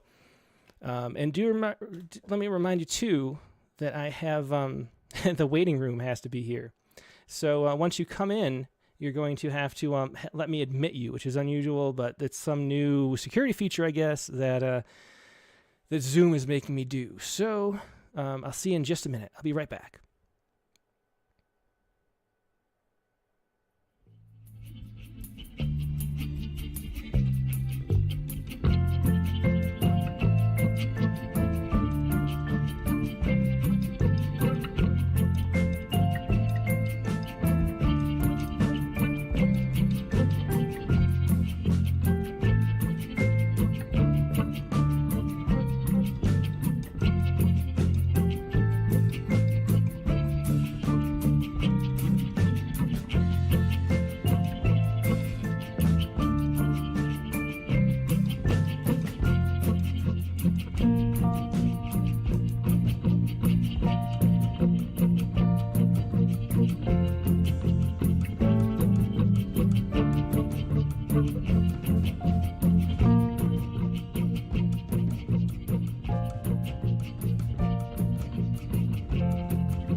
And we're back. Thanks so much for your patience. As I mentioned, the prompt for this week is right here. It was to write a... Wait, that's not right. This one is to write an obituary for an inanimate object or idea. That was the prompt for this week. And let me make sure... stay on mute if you're here on the Zoom. Come on mute until I let you on. So write an obituary for an inanimate object or idea is the prompt for this week. And my poem is right here. I was writing it about... So I am just getting injured like crazy. And on yesterday, I tore a calf muscle, just charging like 2 steps on a routine ground ball from shortstop. It popped, and I could hear it pop. And it was, yikes. And that is like I don't know. I mean, I sprained my knee. I strained my rotator cuff. I have a strained Achilles. I got plantar fasciitis. I strained the other calf as well, but this is a tear because I could hear it pop and I can't walk. So, I mean, I can walk. I can hobble. But it's getting rough. And at this old age of 42, I just can't, play sports like I used to. And so I was going to write about this, and I got into this poem. And I don't know if it really... I think I might have taken a wrong turn. So I decided to take the first exit ramp I could and make it... It was going to be a sonnet, but instead it is a half sonnet. So it's 7 lines. You'll see the format here. And here we go right now with this half sonnet. And this is obituary for the first half of my life if I'm lucky. Like love or bankruptcy, the end came slow, then all at once. It was a flood, a flash flood with the power of a distant rain. The skies were clear in the creek bed. The ash from last year's fire still made the hair grass glow. The wall of water mud was just a stain on the horizon, and then it was a train. And that is how my physical body feels. And anyway, that is my half sonnet for today. Let's see what you have. And I want to go first. Let's go first to Zachary Honeycutt, who hasn't been on in a long time. I don't think he's ever been on Zoom. He used to call in over the line. So why don't you unmute yourself, Zach, and then we'll pop on in. Are you there? Hello? Hey, Zach. Yeah, it's great to hear you. Yeah, good to see you for the first time. I know, clean-shaven to beard, man. Yeah, exactly. Have you always been the clean-shaven look, or is this new? I've gone both ways. I'm going clean-shaven just for you guys tonight, but Excellent. Sometimes I let it go. It just depends on how I feel. So what do you have that you'd like to share with us? Okay, well, I got an obituary poem. I actually didn't realize you guys were writing that, but I've got the perfect one that I wrote. It sounds like I'm talking about a dead woman, but there's actually a twist to it. It's got a twist ending, so it's very neat. And then I have a couple other short poems. I've got a COVID sonnet that I never read, and I also have a poem from the Rattle Poetry Competition, if there's time. Interesting. The old one. Well, let's see. I think we got to keep it to 2 because Okay. I got 8 other people in line. So let's do whichever 2 you want. Which do you want to do? I want to do the Sicker Shade of Green, which is my obituary poem, and I'll do the COVID poem. Okay, perfect. Here we go. So this is A Sicker Shade of Green. Go ahead whenever you're ready. I'll put it up. A Sicker Shade of Green. Oh, how I miss you. You're gone and dead. But the thoughts I have of you are still racing through my head. Like an answering machine that spews out voices, some of trouble, some of friends. The longing love I have for you never seems to end. Sometimes you were rotten, your words were grotesque and vile, but every time we fought it only lasted for a while. The wonder of your presence, the warmth of your embrace, are now just fleeing memories gone without a trace. Oh, turtle, sweet turtle, I may be sick in the head, but I miss your emerald smile, and I'm sad that you are dead. That is a great ending there. And very typical Zachary Honeycutt poem. Thanks for sharing that, Zach. And let's hear the other one. This is a COVID-19 sonnet. This is my second very typical Zachary Honeycutt poem. Sonnet 11, COVID-19. That great city, no less in peak prestige and glory, its citizens inside excite over them at rate as fast as they siege their fear, they that linger unseen by sight. These rogues, these villains, walk the streets in light. The city never slept like this before. A ghost town at day is a ghost town at night, yet large ads still talk while the people snore. The billboards smile and model for no one except the pestilent horde. They left some bereft of the youth of old age. The son and daughter are bored, the parents are glum. And they who should have shed light on this time, let them hide in the dark and won't pay a dime. Excellent. Yeah, great to hear your formal poetry again, Zach. It's been too long. And it's really cool to see your background there as the Earth. Somehow that's perfectly fitting from space. Yeah, thanks for joining us. It was great to see you. Yeah, great to see you guys. I'll see you guys next week. Yeah, I hope so. Take care. Bye-bye. It was Zachary Honeycutt with a COVID-19 sonnet and a sicker shade of green. Let's go to Karen Wawrinski. Again, I'm not sure if Karen's been on before, not live in person. Hey, Karen. Hey, Tim. It's been a long time. Yeah, well, it's great to see you. Thanks so much for joining. What do you have that you'd like to share? I'm going to read the one that you didn't pick for this week. Broke my heart, but I really kind of like this poem. So it's I sent it to you. Do you have it there? Yeah, Swimming in the Time of Kali Yuga? Yeah. Yeah, perfect. So I'm gonna read Is there that. anything you want to say to introduce it, though? Yeah, so I was reading about the Kentucky flooding, and they were going to have some more flooding on the weekend, that very Friday. And recently, too, I've been listening to a guy on YouTube. His name is Krishna Das, and he plays meditative music. Apparently, he's been doing it for like 20 plus years. I just came across him because I'm not a Hindu, but I started like just checking out Hindu concepts, and the Kali Yuga was something I didn't know anything about. So it's they have the 4 cycles of time. Maybe you guys have heard of this, and I never had. And we're apparently in what they think possibly could be the last of one of these cycles. Which is an age of conflict and sin. And of course, you know, we totally are in that, but I think we've been in that before. So it just kind of meshed together. And so I wrote this poem. Yeah, very good. Yeah, go ahead. Whenever you're ready, I have it up. Okay, so Swimming in the Time of Kali Yuga. Her fears still glide inside me, doing butterfly kicks and easy breaststrokes while I cannot swim. My fear of water runs deep. Placed there by my mother's stories and doubts, a liquid fright running over every part of her life. It was windy and cool the morning we were instructed how to dive off the side of the public pool, and the young teacher kept her clothes on over her swimsuit, and I thought, she won't come in after me.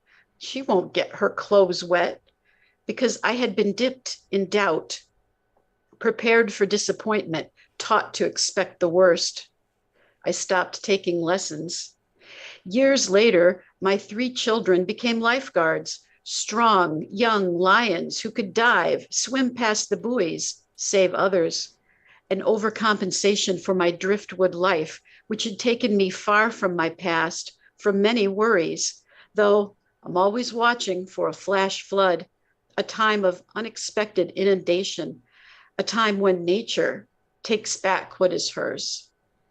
Yeah, so fast in the time of Kali Yuga. Thanks so much for sharing that, Karen. And where are you calling from again? I can't remember. Connecticut, and I could read a second one if you have time, but if you don't have time, that's for okay. Sure. Do you have? I know you were saying you like something that's more positive. So yeah, definitely. Do you have something I can pull up, or do you want to just read? No, I'm going to pitch my book. Excellent. And it's called Sunrise Ruby. It just came out in June from Human Error Publishing. Excellent. From where could we find it? Yeah, Human Error Publishing, and they're out of Massachusetts. And then right now you can get it on Barnes and Noble, and also, of course, Amazon, the big kahuna. But and my daughter did the artwork for the cover. Oh, beautiful! Yeah, I like that. I love the stencil at the bottom. Yeah, thanks. So it's in 3 sections. It's got some political stuff in the middle section, but the end section is more nature and hope. And it's called Stone and Bone. It's not too long, so I'll read it real quick because I know you have a lot of people. So Stone and Bone. Letting go, just being, I feel for the center, often find it. Neutrality moves me from the daily chaos, and I observe, dispassionate, calm, though sometimes I still yell at the TV, get pulled down into a dense fog. connection obvious. We affect each other in cars, rooms, countries, cells touching cells on the earth, spinning in the galaxy, inside the universe, nestled in the heart of the creator. Yet the space between cells, between objects, between the particle and the wave is vast. And much exists there in the counter space, floating potential where new choices can be made, new outcomes manifest. And the stones and bones of our ancestors, unearthed by time and devoted archaeologists, remind us life will go on. What will you do to shape it? Yeah, excellent. Thanks so much for sharing that, Karen. And again, that was your new book. Congratulations. That's Sunrise Ruby. Feel free to include a link in the chat window so people on on YouTube can click to it. Thank you. I'll do that. Yeah. Don't hesitate. Nobody ever hesitates to share a link if you want to share a poem or whatever. We are the more sharing, the merrier. Thanks so much, Karen. It's great to see you. Thank you. Yep. Take care. And let me admit some more people. We got Mark Grenier and Mike Bales. Okay. So I'm sorry we have a waiting room. The waiting room is very annoying to me personally, but I think there's no way around it now. I think they changed the format. So let's go to Jennifer Elise Wang next. Right. Hi. Hey, Jennifer. How you doing? I'm good.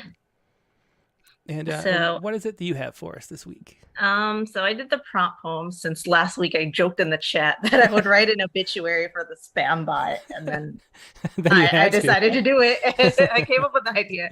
It went in a very interesting direction. So very interesting. Yeah. So for people who are only watching on Facebook or listening last week, we did have a spam bot that I kept banning it, but it kept coming in on different, what are you called, servers or whatever that's called, IP addresses. That's the word.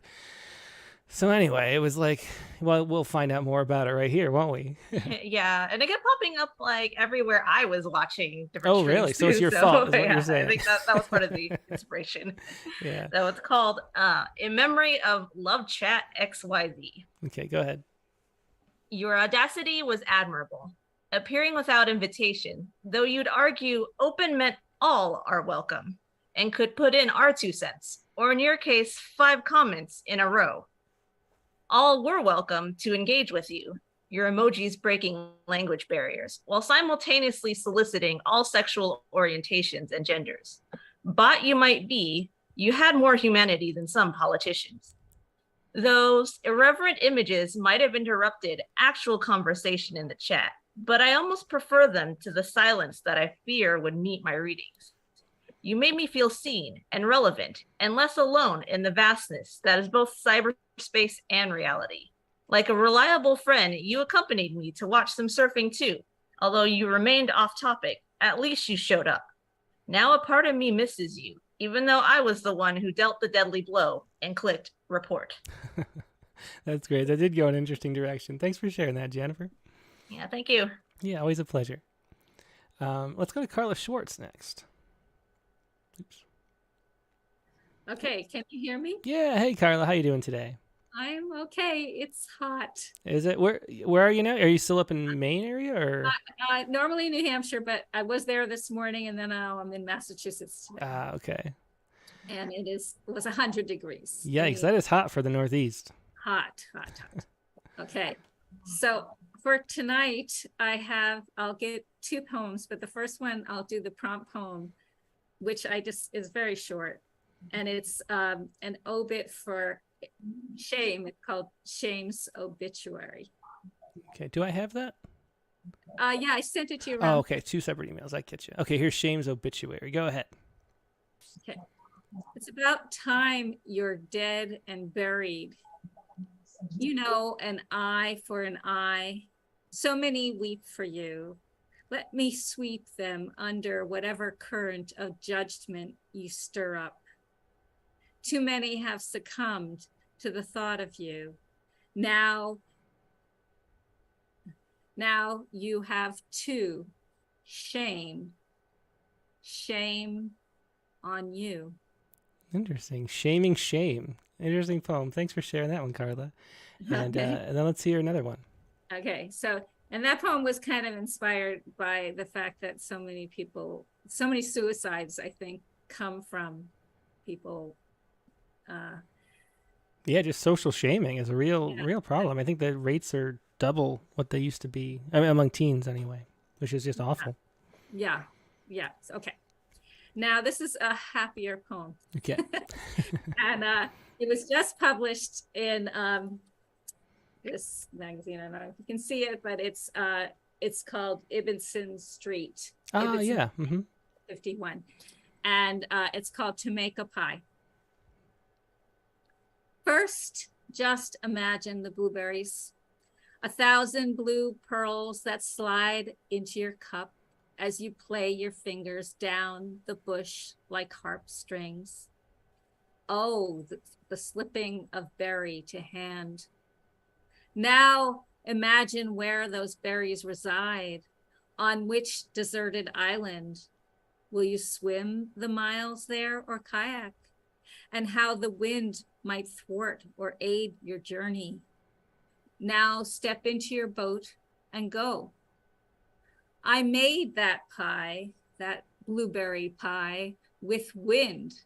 The wind I fought to overcome to reach the abandoned island, with sweat that soaked my shirt that humid day, with joy of stepping off the boat, submerged to my pants, the wind I fought to glean. I made that pie with the willpower not to eat all the berries before climbing back into the boat to return home. I made the crust, its cookie crumble self, with oil of coconut and egg and ground almonds. I baked the crust cookie hard while I prepared the filling. How difficult can this pie be? Too few berries? Fill the rest of the crust with any fruit you can cull from your freezer. Peaches, rhubarb, add cinnamon, cornstarch, and a drop or two of lemon for sour. Then bake and taste the wind, the fruits of your labor. Yeah, excellent poem. Thanks so much for sharing that. It was To Make a Pie. And I noticed at the top that PSNH, that's the show you did with Jimmy Pappas last week. How did that go? Oh, yes.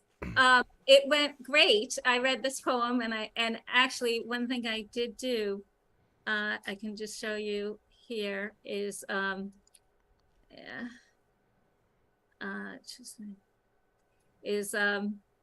see. Oh, here, I'm in a different place. I'm sorry. Oh, that's all right. But I had a piece of pie behind me. I read this poem, and yeah, no, it was really good. And I will, I don't have, unfortunately, it's not recorded, so I don't have a link to that. But I have a link to, so I'll put some links in the chat. Very cool. Yeah, please do. That's the one thing I understand why it does it, but I wish they were recorded because it's it's hard to make these certain time all the time. But it's a wonderful show he does. Yeah, so glad he could be on there. Yeah. Thank you. Yeah, thanks, Carla. Always a pleasure. Night. Okay, let's go to Carolyn Codd next. And let me also admit the last poet. Okay. Hey, Carolyn. Hi. How you doing tonight? Okay, I have a little tickle in my throat. Uh-oh, I hope you're okay. I hope so too. So what do you have that you'd like to share? Well, this is from the prompt obituary. Yeah. I didn't think I'd like that at first when I saw it. So I was trying not to think about it, but then all of a sudden I thought about the name of my first doll. And I decided I just wrote this. Oh, I'm looking forward to hearing it. I think Thanks. it's more like an elegy, I guess, more than an obituary. Yeah, well, go ahead whenever you're ready. Okay, it's called For Junie. You were my first doll, a special Christmas present when I was very little. Your head, arms, and legs were hard, made of a composite material. Your body soft, of cloth. But I didn't mind. You were my baby. You had a little cradle. I put you to bed there each night with a kiss. When I picked you up each morning, you opened your pretty eyes. When you and I both began to grow up, the adults around thought I should move on to other things. Finally, I wrapped you in a blanket and put you in a drawer, a kind of coffin. Irreplaceable, you were the first of my hard to let go loves. Rest in peace, Junie, wherever you may be. Oh, that's very sweet. Thanks so much for sharing that. For Junie, Carolyn Codd, thanks so much. And I think we all have those memories, and my kids right now have the we had to go on vacation and we had to bring the right stuffies, they call them. So wonderful memories. Thanks for sharing that. Thank you. And for the people who came in a little late, let me let you know that it's totally fine to share 2 poems if you'd like. So feel free to share 2. Let's go to Dick Westheimer next. Hey, Tim. Hey, Dick. How you doing? I'm doing great. I'm sorry to hear that you are such a young man having such vicissitudes. I know. I mean, I can't play like I did when I was 25, I gotta switch to the golf or something. Because I spent a year I've been injured and not been able to play sports more often than I've been able to play. And then once I get healed again, 2 days in, they're just like migrating up and down my shins and legs. And I don't know. I don't know. But you run. Do you get injuries like that? I mean. I won't say I don't, but running is not a high impact sport. Yeah. I know it is viewed that way, but it's like poetry. If you do it right, it doesn't land that hard. It's a light touch. But and I also, because I'm a klutz, I never played sports. And so I actually have all my joints were intact when I started running when I was 60. Well, baseball is just the worst because you don't do anything and then it's like fast movement. It's like that quick twitch reaction, and it's just that first step, or like leaping or diving or catching a running back in a pop up, and then you hit a gopher hole. And I've broken my ankles and I've separated my shoulder, and crashing into the outfielder as they're coming in because they didn't call it. If only poetry could heal bones. I know that would be nice. So I'm gonna have to do something different with my life though at this age. Just like I'm gonna have to switch to tennis or something. I don't know. But anyway, that is the story of my week. And the next 6 weeks, as I hobble around and try not to make it go from a grade 2 to grade 3 or whatever. Anyway, so what do you want to share though, Dick?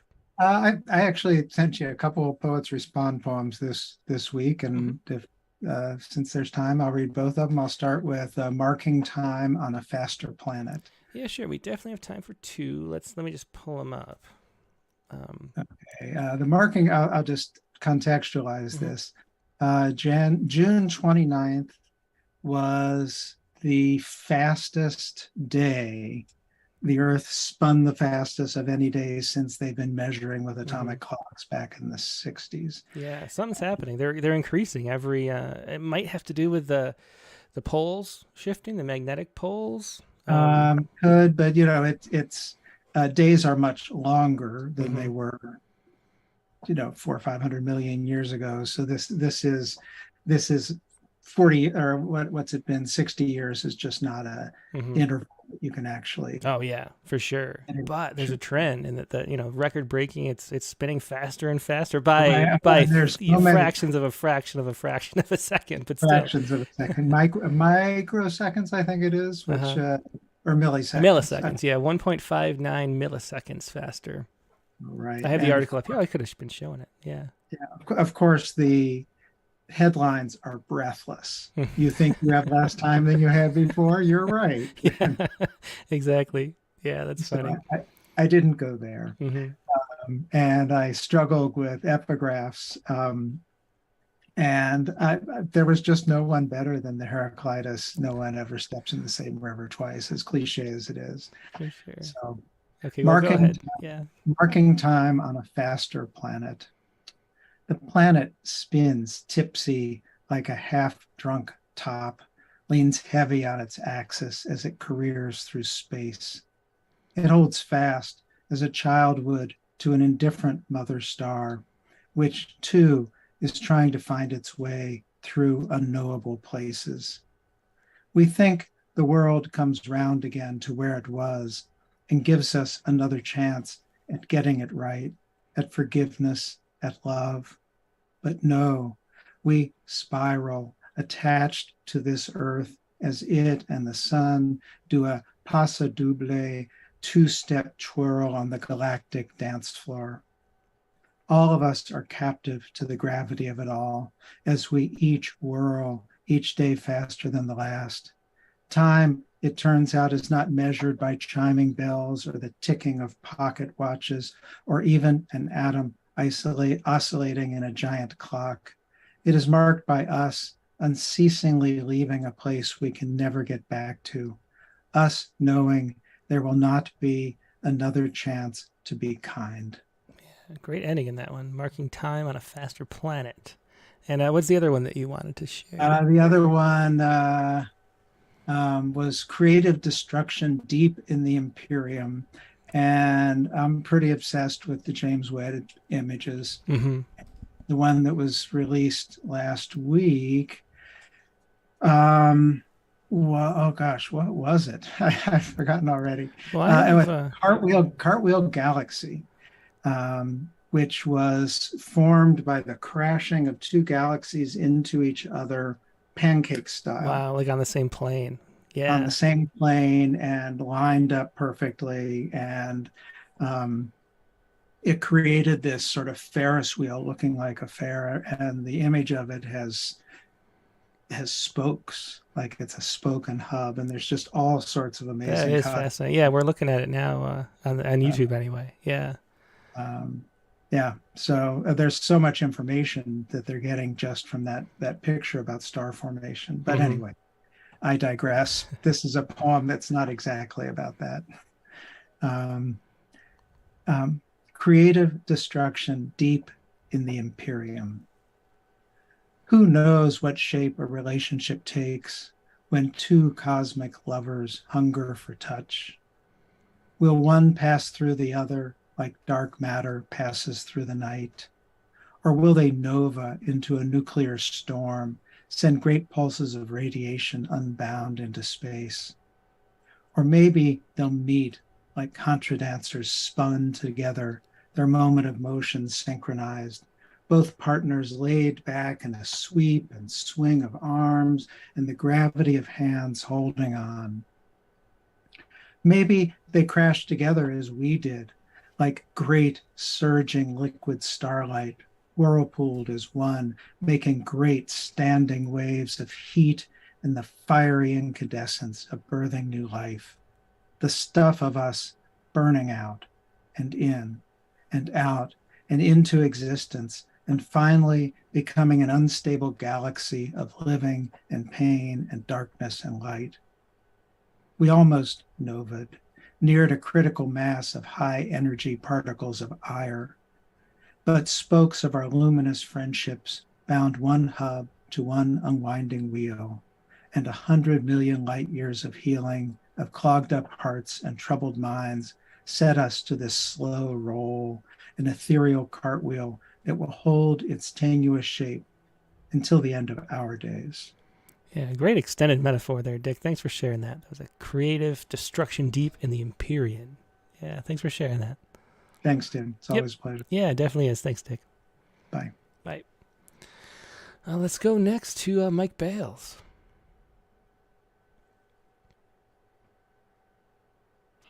Hey, Mike. I think it's chopping up again. We want to turn off your video.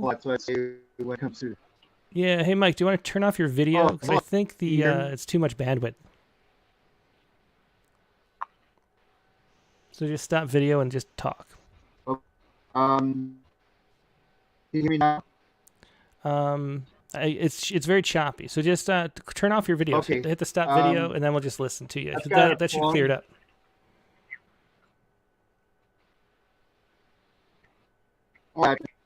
Let's see. That should be better. How is it now? Yeah, much better. Now with just the video, with just the audio, it works great. So. Okay. Oh, you turned the audio back on now. turn the video back off, Mike. Yeah, I've got to do 2 hour.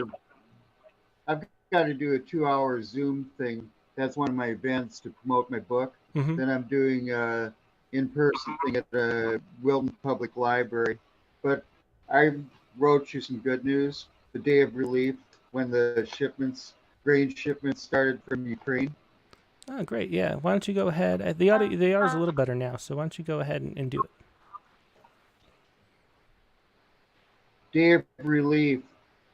Grain released from Odessa. The first shipment to Lebanon begins to spell a people's collateral hunger.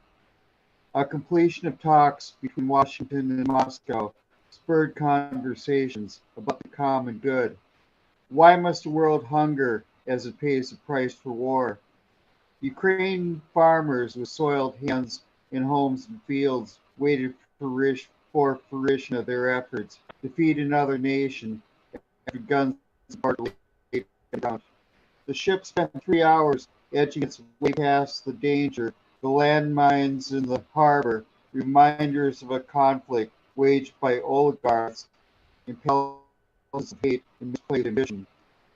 The ship's captain sought freedom of open waters, the sun and sea, as he charted his course.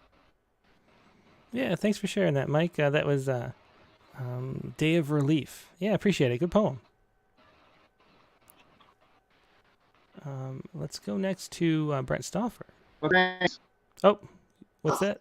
Hey, hang on. What's that, Mike? Oh, I think maybe Mike is done. Okay.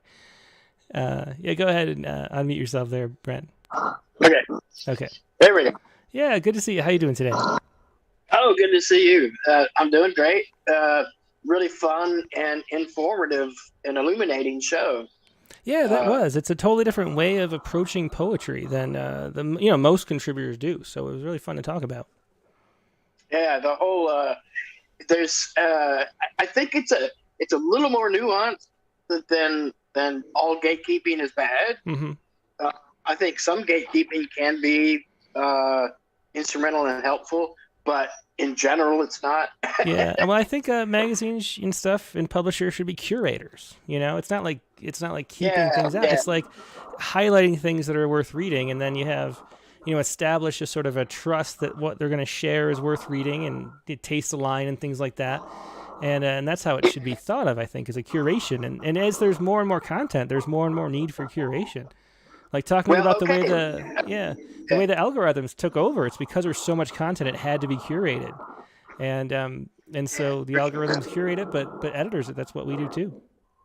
Or sort it, because that's what algorithms do. They that's some of them do. It's sort it. Like put this in this category. But anyway, yeah, some of my most influential and favorite teachers that I've had in life have been the ones that steered me toward the right material. Mm-hmm. Yeah. That I need to encounter. Yeah, exactly. So, but a fascinating topic and a really stimulating poet too. Yeah, for sure. And Dick's poem there about the galaxies and everything, I wish that you had published it because I think it's worthy of a Neil Postman. It's a great metaphor for sure. Definitely. All right. Well, anyway, I'm really glad for this prompt. I did the obituary prompt because it prompted me to write about something that I've talked and thought about writing about for a really long time, which is that I had a bundle of files of poems, well over 600 poems that were lost in a computer. Oh, wow. That I did. And then I couldn't figure out how to retrieve them. And so I just hadn't found a way to approach it. But doing an obit for that. That was perfect. And then you get some closure on it too. Maybe it'll heal your wounds because that is a tough loss. Yeah. I mean, I just have one poem that I lost that I think about still. And I'm like, no. I know, right? Yeah. Yeah, so this is a step in that process for sure. So it's called, and it's a little tongue-in-cheek, the title, but I think that's appropriate. Obit for my collection works, 1990 to 2007. Where are you now, my hundreds? How terrible of me to not even remember. most of your faces. Every time I've jumped ship over the tumultuous years, I left hard copies bobbing in the wake, flotsam and jetsam. Sure, there were some launched in bottles or tied to raven legs. Still, I wouldn't have believed so many could be irretrievable. I'd carried your essences, radiant or otherwise, close to the heart, hidden in various internal drives, then external ones too, ushering you faithfully from body to body. After all, you were the unseen proof my life hadn't been wasted. I remember some of your names, like the dress I bought for $1.10, or seeing you from across the room, or exaltation. That was a wild one. All new poems, over 600 of them, and the stories too. Those few poor lonely bastards I haven't completely forgotten. It helped me get through some time. I poured my complaints into your crucibles. Weeping and wailing and I haunted your rooms. We had some laughs too, mostly private jokes. But where really did you exist anyway? Not in the ink on the page, surely. Not in the brain, or I'd still have you. There was no cloud then to keep you safe. Now you're in the cloud of unknowing. Still, your far echoes careen through the caverns of this limping heart, still learning how to grieve. Oh, that is just a heartbreaking poem. It really is. But yeah, I mean, 22 years of poems, man. Oh, that's rough. In some universe, maybe, though, in the hyperverse or whatever, they exist and they're still there. So maybe you'll be reunited someday. Well, let's hope so. Yeah, that would be great. Thanks, Brent. As always, did you want to share something else or just that one? No, that was the only one I've got prepared. So okay, cool. Yeah, well, thanks. Always a pleasure. Okay, thanks again, Tim. Yep, bye. Bye. And let's go to Mark Grenier next. Oh, and I got to let more people in. So, Carlton Johnson is here. Well, hey, Mark, how you doing? Pretty good, thanks. Yeah, great to have you again. So what do you want to share with us? Well, I've got a prompt poem. It's a little bit long and a little bit political, so I don't know if it's any good, but it's there. Well, let's hear it. It's a premature obituary for American democracy, which the title almost speaks for itself, I would say. Yeah, it should. Okay, we think too much of the ends of things, American democracy now, or of my fountain pen giving up the ghost. Red state votes cascading down like red ink bearing worlds in a world of words in a world of pain. Box jellyfish stings on tropical beaches. Deadly knotfish floating along, swarming folks on crowded beaches. They force people off the edge where sand succumbs to the waves of change. Ground by extremes into finer forms, mud in the American grain, thin stuff, not the big ideas that make us great, but whimpering, weak-kneed, fright-filled retrospects of supposedly better times. Written in the sands of time with tentacles of poisonous flesh sunk in the ground, our Constitution, written to keep back black slavery around, sealed into civic acts. It's the face of bigoted asses admired by fools in their wife-beater shirts and MAGA hats, carrying around their M16s to shoot into crowds of people, praying, going to school, dancing with friends, or carrying signs of protest around against outrageous acts by cops or courts or right-wing mobs, believing the lies of political hacks divorced from election truth, ignoring facts, brainwashed by corporate flacks and fake news hacks who fill the air with tweets of lies about immigrant threats and blue-linked policies promising change, putting fascists down as they flood our streets, shouting their hatred and repressive complaints that God-fearing whites are being replaced by blacks and browns, gays and women, those easily swayed, they suppose, by broadcast production of socialist news instead of by cues, conspiracies about pederast Dems, baby-killing Jews, and godless blues. Meanwhile, they ignore congressional maggots, Obsessed with sweet young flesh, girls passed hand to hand across state lines, growing up too soon as they and their friends keep partying on, like Justice Brett, boofing his bruise and lying to Congress about precedent's weight. He wants to decide every woman's fate, to make them bear the product of crimes of hate in a repressive state, where rights once gained through years of strife, years of change, protected all. Red ink spilled over all these things has overwhelmed the blue ink pen to introduce change, progressive changes wise and humane, that lifted so many from historical chains. They spattered this page with a blood red stain that forces the fear of red state rabbles into the lives of most Americans, staining all with raging flames. Wildfires gutting the homes we built through centuries of progress, painfully slow, but needed again as Trump's red maggots lie and steal and cheat and scheme. Very vivid. Thanks for sharing that. I think that about says it all, Mark. That's a diatribe. A little bit, but very vivid one. Thanks for sharing that, Mark. Do you have another one you want to share? Is that it? I've got another poem that I could read. I didn't send it in, though, so. Yeah, sure. We got time. Okay, this is called The Night She Left, and it's about my mother. The mom I had is gone now, dead at 90. She left distressed by dementia and the lack of grace that ended her life, the belief that she could no longer safely live at home. Or so the moms and dads she left behind declared. They took her away and left her alone, fragile with age, locked up in a caretaker's place, safe, they thought, from the dangers she could no longer face.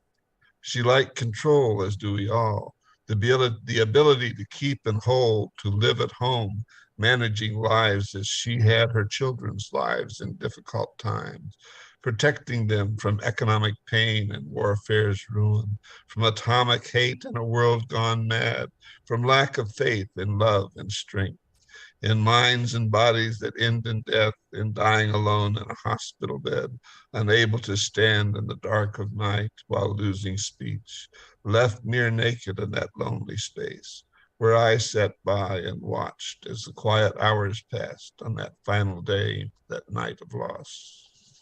Yeah, excellent. Thanks again. That was Mark Grenier. And what was the title of that poem again, Mark? That was The Night She Left. Yeah, very touching poem. Thanks so much for sharing that. Thank you.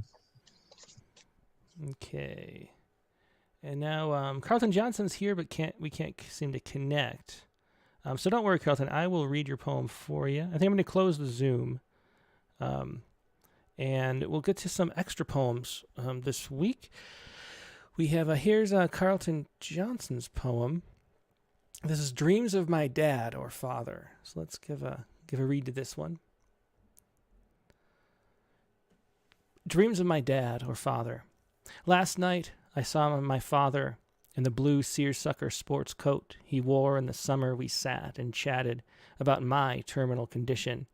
As I stumbled for the name of my current physician, he looked stern yet loving, wanted to know about this life of mine. Was I happy? This afterlife is not what I imagined, he said. I spent most of my time in a hover over things I cannot touch or reach, and yet, in the quiet of early mornings, I can still touch you.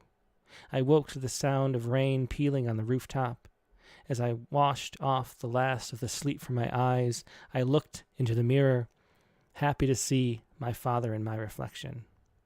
Oh, very touching poem. Thanks so much for sharing that. That was Carlton Johnson with Dreams of My Dad or Father. Thanks, Carlton. Now here we have Nivi sent us a poem. And I think, let's see, how am I going to do this again? Yeah, so I have to download it first. That's what I have to do. Okay. And then I will put up Nivi's poem once it downloads. Here we go. Hello, my name is Nivedita, and this... hang on one second. Let me put her on the screen. Here's Nivedita, Karthik. This is Obituary to Common Sense. See the title at least. There you go. Obituary to Common Sense.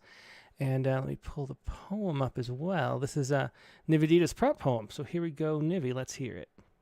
Is my prompt poem for Rattlecast. Common sense. From the beginning of time to the recent past. You shall be sorely missed. Not. Oh, look, there's a sign there saying that the waves are high and swimming is prohibited. You know what? That'll make the perfect Instagram pic.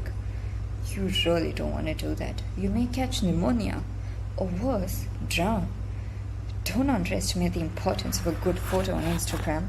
It's worth it for all the likes. Whoosh, a huge wave. And oh, look, there's a sign saying don't feed the animals, but the giraffe looks so adorable. You really don't want to do that. A giraffe is a wild animal, unpredictable by nature. Oh, this cute thing won't do anything to me, will you? Now here, munch on some yummy leaves. Oh, hey, that's my hair. Stop it. Ow, that hurts. And many more stories. Common sense has been around for who knows how long, but slowly their health started to fade.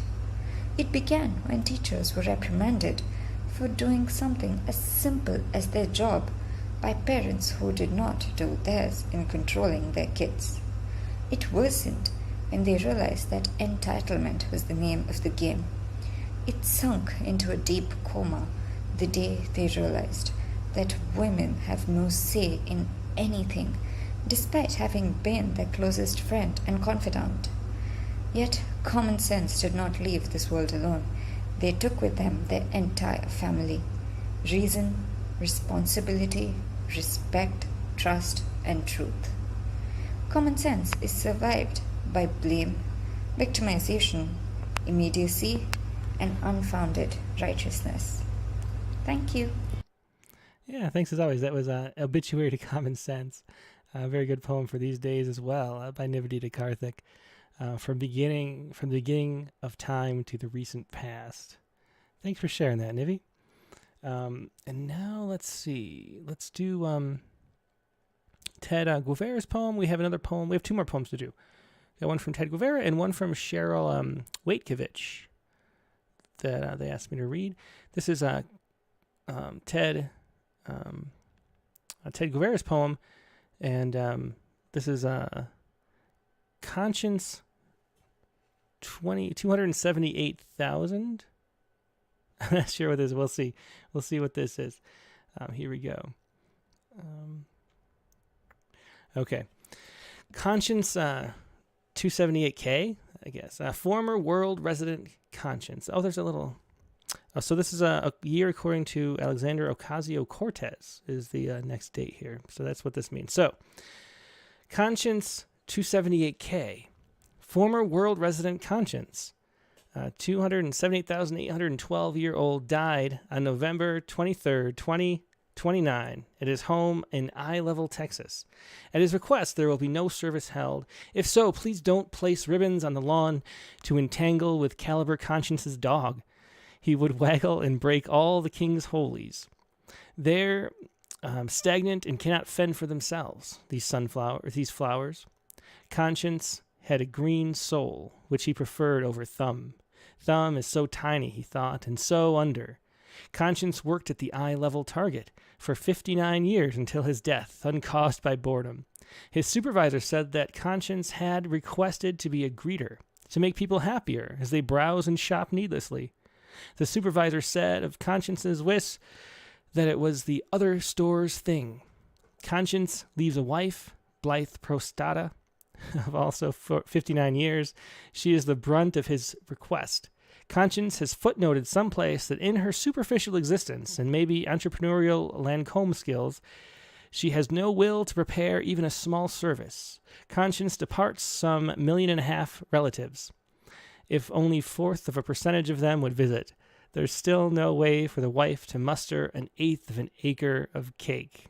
So there you go.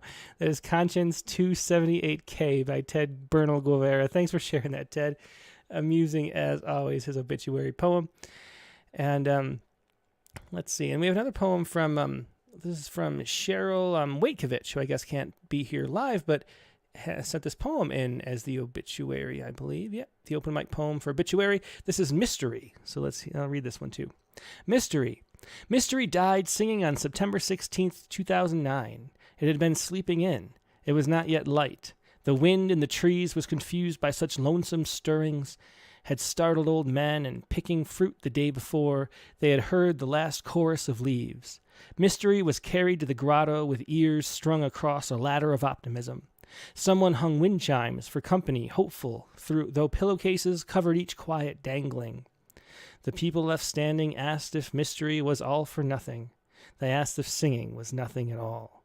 Oh, I love that ending. Yeah, hopeful that though pillowcases covered each quiet dangling. I love the each quiet dangling. Good ending and good poem. Thanks so much for sharing that.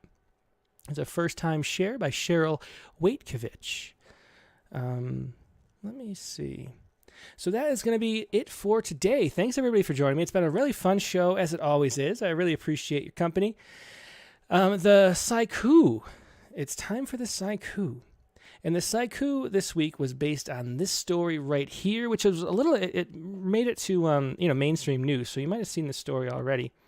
If I can make it small enough to fit, let's see. Can I make it small enough to fit? Okay, there we go. Plesiosaur fossils found in the Sahara suggest they weren't just marine animals. This discovery of plesiosaur fossils in an ancient riverbed suggests some species traditionally thought to be sea creatures may have lived in fresh water. And so they found the bones, 100 million-year-old bones of a plesiosaur in this river system in what is now Morocco's Sahara Desert.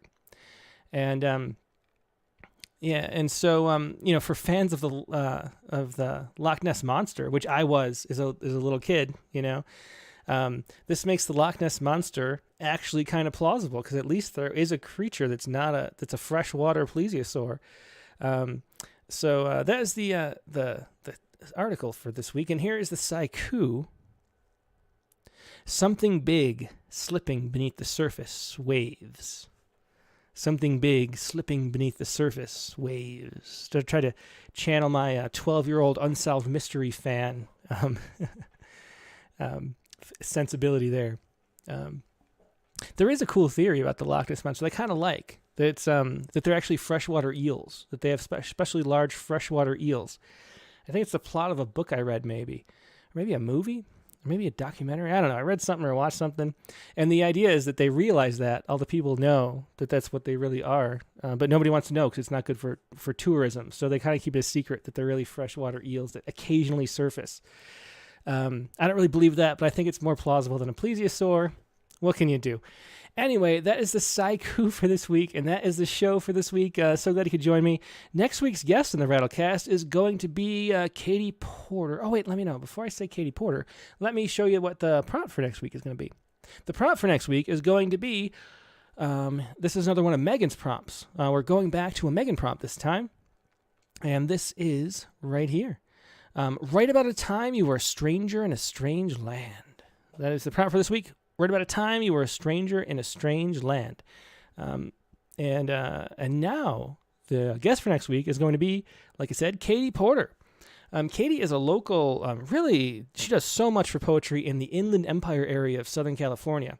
She's the director of the Inlandia Institute, which is this wonderful group that does poetry workshops all over the place, libraries and things like that.